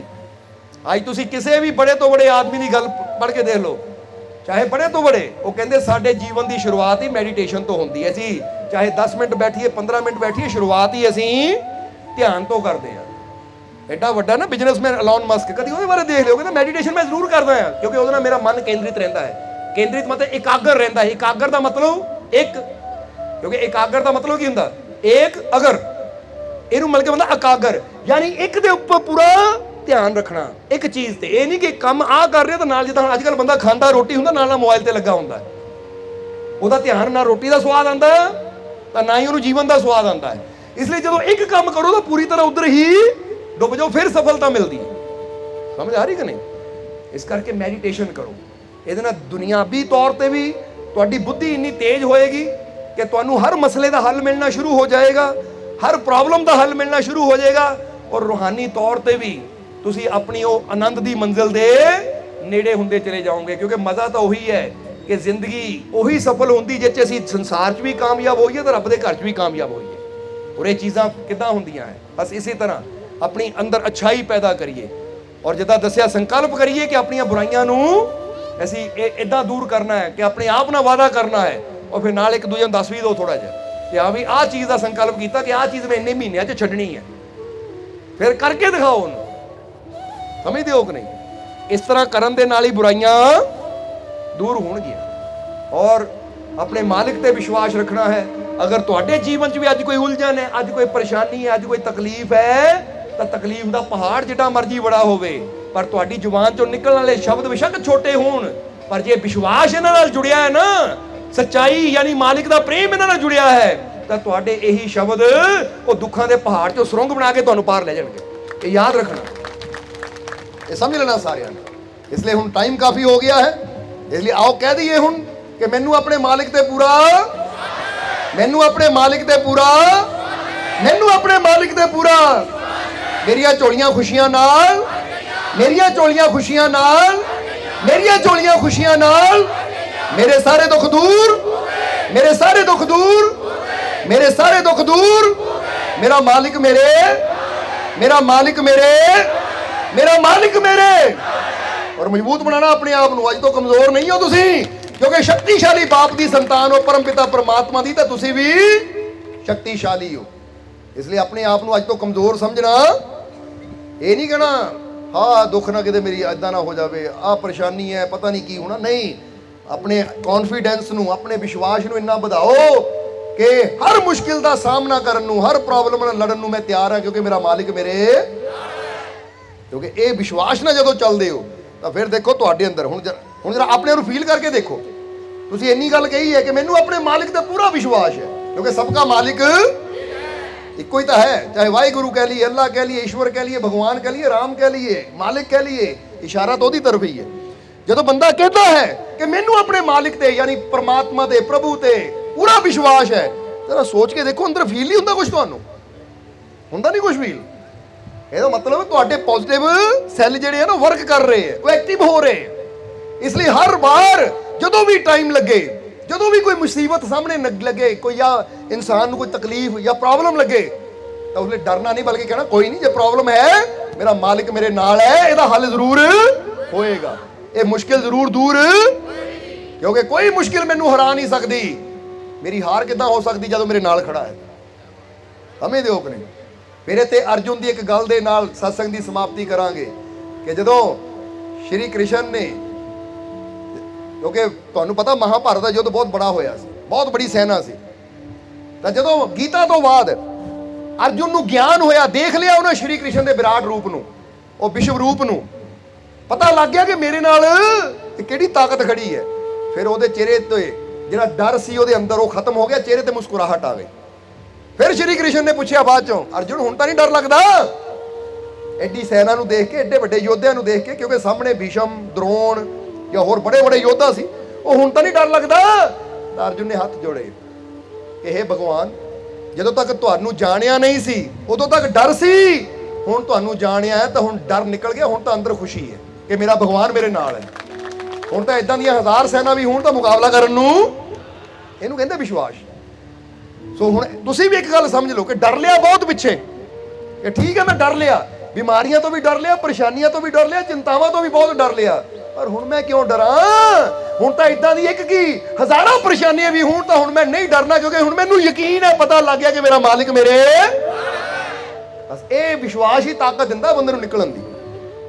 ਜਿੱਦਾਂ ਨਵਾਬ ਦੀ ਗੱਲ ਫਿਰ ਯਾਦ ਦਿਲਾਵਾਂਗੇ ਕਿ ਨਵਾਬ ਕਹਿੰਦਾ, ਉਹ ਮੈਨੂੰ ਜਦੋਂ ਬੇੜੇ ਦੀ ਡੁੱਬਣ ਦੀ ਖਬਰ ਮਿਲੀ ਮੈਂ ਕਿਉਂ ਨਹੀਂ ਚਿੰਤਾ ਕੀਤੀ, ਕਿਉਂ ਨਹੀਂ ਫਿਕਰ ਕੀਤੀ? ਕਿਉਂਕਿ ਮੈਨੂੰ ਵਿਸ਼ਵਾਸ ਸੀ ਕਿ ਜਿਸ ਮੁਰਸ਼ਿਦ ਦਾ ਹੱਥ ਮੇਰੇ ਸਿਰ ਤੇ ਹੈ ਨਾ, ਉਹ ਤਾਂ 12 ਸਾਲਾਂ ਦੇ ਡੁੱਬੇ ਬੰਨੇ ਲਾ ਦਿੰਦਾ ਹੈ, ਤਾਂ ਮੇਰਾ ਬੇੜਾ ਕਿੱਦਾਂ ਡੁੱਬ ਸਕਦਾ ਹੈ? ਇਹ ਖਬਰ ਝੂਠੀ ਹੋ ਸਕਦੀ ਹੈ, ਖਬਰ ਝੂਠੀ ਹੋ ਸਕਦੀ ਹੈ, ਮੇਰਾ ਪੀਰ ਝੂਠਾ ਨਹੀਂ ਹੋ ਸਕਦਾ, ਮੇਰਾ ਪੀਰ ਤਾਂ ਸੱਚਾ ਹੈ। ਕਹਿੰਦਾ ਦੇਖ ਲੈ ਹੁਣ ਆ ਗਈ ਕਿ ਨਹੀਂ ਖਬਰ, ਆ ਗਈ ਕਿ ਨਹੀਂ ਖਬਰ ਕਿ ਮਾਰੇ ਉਹ ਖਬਰ ਹੀ ਝੂਠੀ ਸੀ, ਆਪਣਾ ਜਹਾਜ਼ ਸਲਾਮਤ ਹੈ। ਉਹ ਕਹਿੰਦੇ ਮੈਨੂੰ ਪਹਿਲਾਂ ਹੀ ਪਤਾ ਸੀ ਨਾ, ਮੈਨੂੰ ਤਾਂ ਹੀ ਤਾਂ ਮੈਨੂੰ ਤੇਰੀ ਗੱਲ ਦਾ ਵੀ ਫਰਕ ਨਹੀਂ ਪਿਆ, ਉਹਦੀ ਗੱਲ ਦਾ ਵੀ ਫਰਕ ਨਹੀਂ ਪਿਆ, ਕਿਉਂਕਿ ਮੈਨੂੰ ਪਹਿਲਾਂ ਹੀ ਵਿਸ਼ਵਾਸ ਸੀ ਕਿ ਇਦਾਂ ਹੋ ਸਕਦਾ ਹੀ ਨਹੀਂ। ਇਸ ਲਈ ਤੁਸੀਂ ਵੀ ਵਿਸ਼ਵਾਸ ਰੱਖੋ। ਜੇ ਤੁਹਾਨੂੰ ਵੀ ਕਹੋਗੇ ਨਾ ਆਹ ਪ੍ਰੋਬਲਮ ਹੈ, ਹੁਣ ਫਰਜ਼ ਕਰੋ ਕਈ ਵਾਰ ਬੰਦਾ ਚੈੱਕਅਪ ਕਰਾਉਂਦਾ, ਰਿਪੋਰਟ ਵਿੱਚ ਕੋਈ ਪ੍ਰੋਬਲਮ, ਉਹ ਆਹ ਪ੍ਰੋਬਲਮ ਹੈ, ਅੱਛਾ ਉਹ ਲੈ ਮੇਰਾ ਮਾਲਿਕ ਨਾਲ ਹੈ, ਇਹ ਤਾਂ ਇੱਦਾਂ ਹੱਲ ਹੋ ਜਾਣੀ, ਦੇਖੀ ਕੁਝ ਮਹੀਨਿਆਂ 'ਚ ਪੂਰੀ ਤਰ੍ਹਾਂ ਠੀਕ ਹੋਣਾ, ਦੁਬਾਰਾ ਚੈੱਕ ਕਰੀ ਠੀਕ ਹੋਣਾ ਮੈਂ। ਸਮਝਦੇ ਹੋ ਕਿ ਨਹੀਂ? ਮਜ਼ਾ ਤਾਂ ਇਹ ਹੈ, ਐਸੀ ਕਿਹੜੀ ਮੁਸ਼ਕਿਲ ਹੈ ਜਿਹਦਾ ਹੱਲ ਨਹੀਂ ਹੋ ਸਕਦਾ? ਹਰ ਮੁਸ਼ਕਿਲ ਦਾ ਹੱਲ ਹੋ ਸਕਦਾ, ਬਸ ਜ਼ਰੂਰਤ ਅੰਦਰ ਵਿਸ਼ਵਾਸ ਦੀ ਹੈ। ਫਿਰ ਕਹਿ ਦਿਓ ਮੈਨੂੰ ਆਪਣੇ ਮਾਲਿਕ ਤੇ ਪੂਰਾ ਪੂਰਾ ਪੂਰਾ, ਇਹ ਦਿਲੋਂ ਮੰਨਣਾ ਹੈ ਤੁਸੀਂ, ਇਹ ਤੁਹਾਡੇ ਵਾਸਤੇ ਹੀ ਹੈ, ਕਿਉਂਕਿ ਜਿੰਨਾ ਵਿਸ਼ਵਾਸ ਰੱਖੋਗੇ ਤੁਹਾਡੇ ਜੀਵਨ 'ਚ ਖੁਸ਼ੀਆਂ ਦੇ ਰੰਗ ਭਰਨਗੇ। ਔਰ ਅਸੀਂ ਇਹੀ ਚਾਹੁੰਦੇ ਹਾਂ ਕਿ ਜਿੰਨਾ ਵੀ ਉਸ ਮਾਲਿਕ ਨੇ ਸਾਨੂੰ ਜੀਵਨ ਦਿੱਤਾ ਹੈ, ਜਿਸ ਨੂੰ ਵੀ ਜੀਵਨ ਦਿੱਤਾ ਹੈ, ਉਹਦੀ ਜ਼ਿੰਦਗੀ ਐਸੀ ਹੋਵੇ ਕਿ ਉਹਦੇ ਜੀਵਨ 'ਚ ਖੁਸ਼ੀਆਂ ਹੀ ਖੁਸ਼ੀਆਂ ਹੋਣ, ਉਹਦੇ ਜੀਵਨ 'ਚ ਆਨੰਦ ਹੀ ਆਨੰਦ ਹੋਵੇ। ਇਸ ਲਈ ਤੁਹਾਡੇ ਜੀਵਨ 'ਚ ਖੁਸ਼ੀਆਂ ਦੇ ਰੰਗ ਭਰਨ ਵਾਸਤੇ, ਆਨੰਦ ਦੇ ਰੰਗ ਭਰਨ ਵਾਸਤੇ ਸਾਨੂੰ ਕੁਝ ਵੀ ਕਰਨਾ ਪੈ ਜਾਵੇ, ਅਸੀਂ ਕਰਨ ਨੂੰ ਤਿਆਰ ਹਾਂ, ਕਿਉਂਕਿ ਅਸੀਂ ਤੁਹਾਨੂੰ ਬਹੁਤ ਪਿਆਰ ਕਰਦੇ ਹਾਂ। ਸਮਝਦੇ ਹੋ ਕਿ ਨਹੀਂ? ਇਹ ਪਿਆਰ ਹੈ ਤੁਹਾਡੇ ਨਾਲ। ਇਸ ਲਈ ਤੁਸੀਂ ਵੀ ਇੱਕ ਗੱਲ ਯਾਦ ਰੱਖੋ ਕਿ ਤੁਸੀਂ ਆਪਣੇ ਆਪ ਨੂੰ ਫਿਰ ਕਹਾਂਗੇ ਕਿ ਜਦੋਂ ਬੰਦਾ ਕਹਿੰਦਾ ਹੈ ਨਾ, ਲੈ ਵੀ ਉਹਨੇ ਮੈਨੂੰ ਕਹਿ ਦਿੱਤਾ ਤੂੰ ਕਿਸੇ ਲਾਇਕ ਰਹਿਣੀ, ਤੇਰੇ ਨਾਲ ਕੋਈ ਪਿਆਰ ਨਹੀਂ ਕਰਦਾ, ਤਾਂ ਉਸ ਵੇਲੇ ਇੱਕ ਗੱਲ ਕਹੋ, ਭਾਈ ਤੂੰ ਚਾਹੇ ਜਿੱਦਾਂ ਮਰਜ਼ੀ ਕਹਿ, ਪਰ ਮੇਰਾ ਮਾਲਿਕ ਤਾਂ ਮੈਨੂੰ ਪਿਆਰ ਕਰਦਾ ਨਾ, ਮੈਨੂੰ ਉਹਦਾ ਪਿਆਰ ਚਾਹੀਦਾ, ਉਹਦਾ ਸਾਥ ਚਾਹੀਦਾ, ਸਭ ਕੁਝ ਹੀ ਹੈ ਮੇਰੇ ਕੋਲ। ਬੋਲੋ ਸਮਝਦੇ ਹੋ ਕਿ ਨਹੀਂ? ਇਸ ਕਰਕੇ ਆਪਣੇ ਮਾਲਿਕ ਤੇ ਯਕੀਨ ਰੱਖਣਾ ਹੈ ਕਿ ਉਹ ਮੈਨੂੰ ਪਿਆਰ ਕਰਦਾ, ਤਾਂ ਹੀ ਤਾਂ ਉਹ ਮੈਨੂੰ ਦੁਨੀਆ ਤੇ ਭੇਜ ਰਿਹਾ, ਤਾਂ ਹੀ ਤਾਂ ਮੈਨੂੰ ਆਹ ਜ਼ਿੰਦਗੀ ਦਿੱਤੀ ਹੈ, ਕਿਉਂਕਿ ਬਿਨਾਂ ਪਿਆਰ ਤੋਂ ਕੁਝ ਕਿਸੇ ਨੂੰ ਕੋਈ ਦਿੰਦਾ ਹੀ ਨਹੀਂ, ਪਿਆਰ ਹੈ। ਇਸ ਲਈ ਮੇਰਾ ਮਾਲਿਕ ਹਰ ਕਦਮ ਤੇ ਮੇਰੇ ਨਾਲ ਹੈ। ਸੋ ਅੱਜ ਤੋਂ ਡਰ ਛੱਡ ਦਿਓ। ਛੱਡ ਦਿੱਤੇ ਕਿ ਨਹੀਂ? ਜਿਹੜੇ ਜੀ ਅੱਜ ਪਹਿਲੀ ਵਾਰ ਸਤਸੰਗ ਸੁਣ ਰਹੇ ਉਹਨੂੰ ਖਾਸ ਕਹਾਂਗੇ, ਕਿਉਂਕਿ ਜਿਹੜੇ ਲਗਾਤਾਰ ਸੁਣ ਰਹੇ ਹੋ ਤਾਂ ਚਲੋ ਉਹਨੂੰ ਤਾਂ ਰੰਗ ਚੜਿਆ ਹੀ ਹੈ, ਪਰ ਤੁਸੀਂ ਵੀ ਅੱਜ ਤੋਂ ਡਰ ਛੱਡ ਦਿਓ। ਜੇ ਹੁਣ ਸਤਸੰਗ ਪੰਡਾਲ 'ਚ ਆ ਗਏ ਨਾ ਤਾਂ ਹੁਣ ਸਾਡੇ ਹੋ ਗਏ ਤੁਸੀਂ, ਤੁਹਾਡੀ ਫਿਕਰ ਆਪ ਕਰਾਂਗੇ, ਚਿੰਤਾ ਨਾ ਕਰੋ ਤੁਸੀਂ, ਬਸ ਤੁਸੀਂ ਵਿਸ਼ਵਾਸ ਰੱਖੋ ਆਪਣੇ ਮਾਲਿਕ ਤੇ, ਯਕੀਨ ਰੱਖੋ ਆਪਣੇ ਮਾਲਿਕ ਤੇ। ਅੱਜ ਤੋਂ ਇਹੀ ਸਮਝਣਾ ਮੈਂ ਇਕੱਲਾ ਨਹੀਂ ਹਾਂ, ਮੇਰਾ ਮਾਲਿਕ ਮੇਰੇ ਨਾਲ ਹੈ। ਬਸ ਜਿੱਦਾਂ ਅਰਜੁਨ ਨੇ ਕਹਿ ਦਿੱਤਾ ਕਿ ਪਹਿਲਾਂ ਡਰ ਸੀ, ਐਡੇ ਯੋਧਾ ਦਿਸਦੇ ਸੀ, ਪਰ ਹੁਣ ਮੈਂ ਤੁਹਾਡਾ ਰੂਪ ਦੇਖ ਲਿਆ, ਤਾਂ ਹੁਣ ਇਦਾਂ ਦੀ ਇੱਕ ਸੈਨਾ ਕੀ ਹਜ਼ਾਰਾਂ ਹੀ ਸੈਨਾ ਵੀ ਆ ਜਾਣ, ਹੁਣ ਮੈਨੂੰ ਕੋਈ ਡਰ ਨਹੀਂ ਹੈ, ਕਿਉਂਕਿ ਹੁਣ ਮੈਨੂੰ ਪਤਾ ਮੇਰਾ ਭਗਵਾਨ, ਮੇਰਾ ਮਾਲਿਕ ਮੇਰੇ। ਬਸ ਉਹ ਤੋਂ ਬੜਾ ਹੋਰ ਕੌਣ ਹੋ ਸਕਦਾ ਹੈ? ਫਿਰ ਜਿੱਤ ਕਿਹਦੀ ਹੋਈ? ਪਾਂਡਵਾਂ ਦੀ ਹੋਈ, ਅਰਜੁਨ ਦੀ ਹੋਈ ਕਿ ਨਹੀਂ? ਇਹ ਜਿੱਤ ਅਰਜੁਨ ਦੀ ਨਹੀਂ, ਉਹਦੇ ਵਿਸ਼ਵਾਸ ਦੀ ਸੀ, ਸ਼੍ਰੀ ਕ੍ਰਿਸ਼ਨ ਦੇ ਸਾਥ ਦੀ ਸੀ। ਸੋ ਅਗਰ ਸਾਨੂੰ ਵੀ ਆਪਣੇ ਮਾਲਿਕ ਦਾ ਸਾਥ ਹੈ ਔਰ ਆਪਣੇ ਮਾਲਿਕ ਤੇ ਵਿਸ਼ਵਾਸ ਹੈ, ਤਾਂ ਹਰ ਮੈਦਾਨ ਵਿੱਚ ਅਸੀਂ ਵੀ ਫਤਿਹ ਕਰਦੇ ਜਾਵਾਂਗੇ, ਹਰ ਮੈਦਾਨ 'ਚ ਜਿੱਤਦੇ ਜਾਵਾਂਗੇ, ਚਾਹੇ ਉਹ ਮੈਦਾਨ ਦੁਨਿਆਵੀ ਪਰੇਸ਼ਾਨੀਆਂ ਦਾ ਹੋਵੇ, ਕੋਈ ਦੁੱਖਾਂ ਦਾ ਹੋਵੇ, ਜਾਂ ਕਿਸੇ ਤਰ੍ਹਾਂ ਦੇ ਵੀ ਹਾਲਾਤਾਂ ਦਾ ਹੋਵੇ। ਜਿਹੜਾ ਆਪਣੇ ਮਾਲਿਕ ਤੇ ਵਿਸ਼ਵਾਸ ਕਰਦਾ ਉਹਦੇ ਵਿਸ਼ਵਾਸ ਨਾਲ ਚੱਲਦਾ ਹੈ ਫਿਰ ਉਹਨੂੰ ਜਿੱਤ ਵੀ ਜ਼ਰੂਰ ਮਿਲਦੀ ਹੈ। ਕੋਈ ਤਾਕਤ ਉਹਨੂੰ ਹਰਾ ਨਹੀਂ ਸਕਦੀ। ਇਸ ਲਈ ਤੁਹਾਡੀ ਜਿੱਤ ਵੀ ਜ਼ਰੂਰ ਹੋਏਗੀ। ਬਸ ਆਪਣੇ ਮਾਲਿਕ ਤੇ ਵਿਸ਼ਵਾਸ ਰੱਖੋ, ਆਪਣੇ ਮਾਲਿਕ ਤੇ ਭਰੋਸਾ ਰੱਖੋ। ਆਉਣ ਵਾਲਾ ਸਮਾਂ ਤੁਹਾਡੇ ਸਭ ਦੇ ਵਾਸਤੇ ਖੁਸ਼ੀਆਂ, ਕਾਮਯਾਬੀ, ਸਫਲਤਾ ਭਰਿਆ ਆਏਗਾ। ਔਰ ਹੁਣ ਇਹਨਾਂ ਵਚਨਾਂ ਦੇ ਨਾਲ ਹੀ ਅਸੀਂ ਅੱਜ ਦੇ ਸਤਸੰਗ ਦੀ ਸਮਾਪਤੀ ਕਰਾਂਗੇ ਔਰ ਅੰਤ ਵਿੱਚ ਇਹੀ ਉਸ ਮਾਲਿਕ ਦੇ ਚਰਨਾਂ 'ਚ ਅਰਦਾਸ ਬੇਨਤੀ ਕਰਾਂਗੇ ਕਿ ਮਾਲਿਕ ਤੁਹਾਨੂੰ ਸਭ ਨੂੰ ਨਾਮ ਨਾਲ ਜੁੜਨ ਦੀ ਤਾਕਤ ਦੇਣ, ਨਾਮ ਜਪਣ ਦੀ ਤਾਕਤ ਦੇਣ, ਸੇਵਾ ਸਿਮਰਨ ਕਰਨ ਦਾ ਮਾਲਿਕ ਤੁਹਾਨੂੰ ਬਲ ਬਖਸ਼ਣ ਔਰ ਤੁਹਾਡੀਆਂ ਸਭ ਦੀਆਂ ਤਕਲੀਫਾਂ, ਦੁੱਖਾਂ, ਦਰਦਾਂ, ਪਰੇਸ਼ਾਨੀਆਂ ਨੂੰ ਮਾਲਿਕ ਦੂਰ ਕਰਨ। ਤੁਹਾਡੀ ਸਭ ਦੀ ਝੋਲੀ ਮਾਲਿਕ ਖੁਸ਼ੀਆਂ ਨਾਲ ਭਰਪੂਰ ਕਰਨ। ਔਰ ਇਸ ਵੇਲੇ ਜਿੰਨੇ ਵੀ ਜੀਵ ਇਹ ਪੰਡਾਲ 'ਚ ਬੈਠੇ ਹੈ ਮਾਲਿਕ ਤੁਹਾਡੀ ਸਭ ਦੀ ਹਾਜ਼ਰੀ ਆਪਣੇ ਦਰ ਤੇ ਕਬੂਲ ਕਰਨ। ਔਰ ਇਸ ਵੇਲੇ ਜੇ ਤੁਹਾਡੇ ਜੀਵਨ 'ਚ ਵੀ ਕੋਈ ਤਕਲੀਫ, ਦੁੱਖ ਹੈ ਤਾਂ ਮਾਲਕ ਇਦਾਂ ਦਾ ਪਿਆਰ, ਇਦਾਂ ਦਾ ਵਿਸ਼ਵਾਸ ਤੁਹਾਡੇ ਅੰਦਰ ਪੈਦਾ ਕਰ ਦੇਣ ਕਿ ਤੁਹਾਡੀਆਂ ਵੀ ਤਕਲੀਫਾਂ, ਦੁੱਖਾਂ ਦਾ ਅੰਤ ਹੋ ਜਾਵੇ ਤਾਂ ਤੁਸੀਂ ਵੀ ਇਸ ਜੀਵਨ ਦੇ ਵਿੱਚ ਉਹ ਮਾਲਕ ਦੀਆਂ ਰਹਿਮਤਾਂ ਦਾ, ਖੁਸ਼ੀਆਂ ਦਾ ਪੂਰਾ ਆਨੰਦ ਮਾਣ ਸਕੋ। ਔਰ ਉਹ ਮਾਲਕ ਆਪਣੀ ਰਹਿਮਤ, ਆਪਣੀ ਬਖਸ਼ਿਸ਼, ਆਪਣੀ ਕਿਰਪਾ ਹਮੇਸ਼ਾ ਤੁਹਾਡੇ ਤੇ ਬਣਾਏ ਰੱਖੇ। ਜ਼ਰਾ ਹੱਸ ਕੇ ਦਿਖਾਓ, ਖੁੱਲ ਕੇ ਜ਼ਰਾ ਸਮਾਈਲ ਕਰੋ। ਔਰ ਜਿੱਦਾਂ ਇਸ ਵੇਲੇ ਤੁਸੀਂ ਸਮਾਈਲ ਕਰ ਰਹੇ ਹੋ, ਹੱਸ ਰਹੇ ਹੋ, ਮਾਲਕ ਇੰਨੀ ਰਹਿਮਤ ਕਰਨ ਕਿ ਇਹ ਸਮਾਈਲ, ਇਹ ਮੁਸਕਰਾਹਟ, ਇਹ ਹਸੀ ਤੁਹਾਡੇ ਜੀਵਨ 'ਚ ਸਦਾ ਬਣੀ ਰਵੇ। ਆਉਣ ਵਾਲਾ ਸਮਾਂ ਤੁਹਾਡਾ ਹੋਰ ਵੀ ਖੁਸ਼ੀਆਂ ਭਰਿਆ ਹੋਵੇ। ਇਹੀ ਸਾਡੀ ਉਸ ਮਾਲਕ ਦੇ ਚਰਨਾਂ 'ਚ ਅਰਦਾਸ ਬੇਨਤੀ ਹੈ। ਔਰ ਹੁਣ ਅੰਤ ਵਿੱਚ ਤੁਹਾਡੇ ਸਭ ਦੇ ਅੰਦਰ ਵਸਦੇ ਉਸ ਮਾਲਿਕ ਨੂੰ ਅਸੀਂ ਪ੍ਰਣਾਮ ਕਰਦੇ ਹਾਂ। ਸਾਡਾ ਪ੍ਰਣਾਮ ਸਵੀਕਾਰ ਕਰੋ। ਜੈ ਮਾਲਕਾਂ ਦੀ।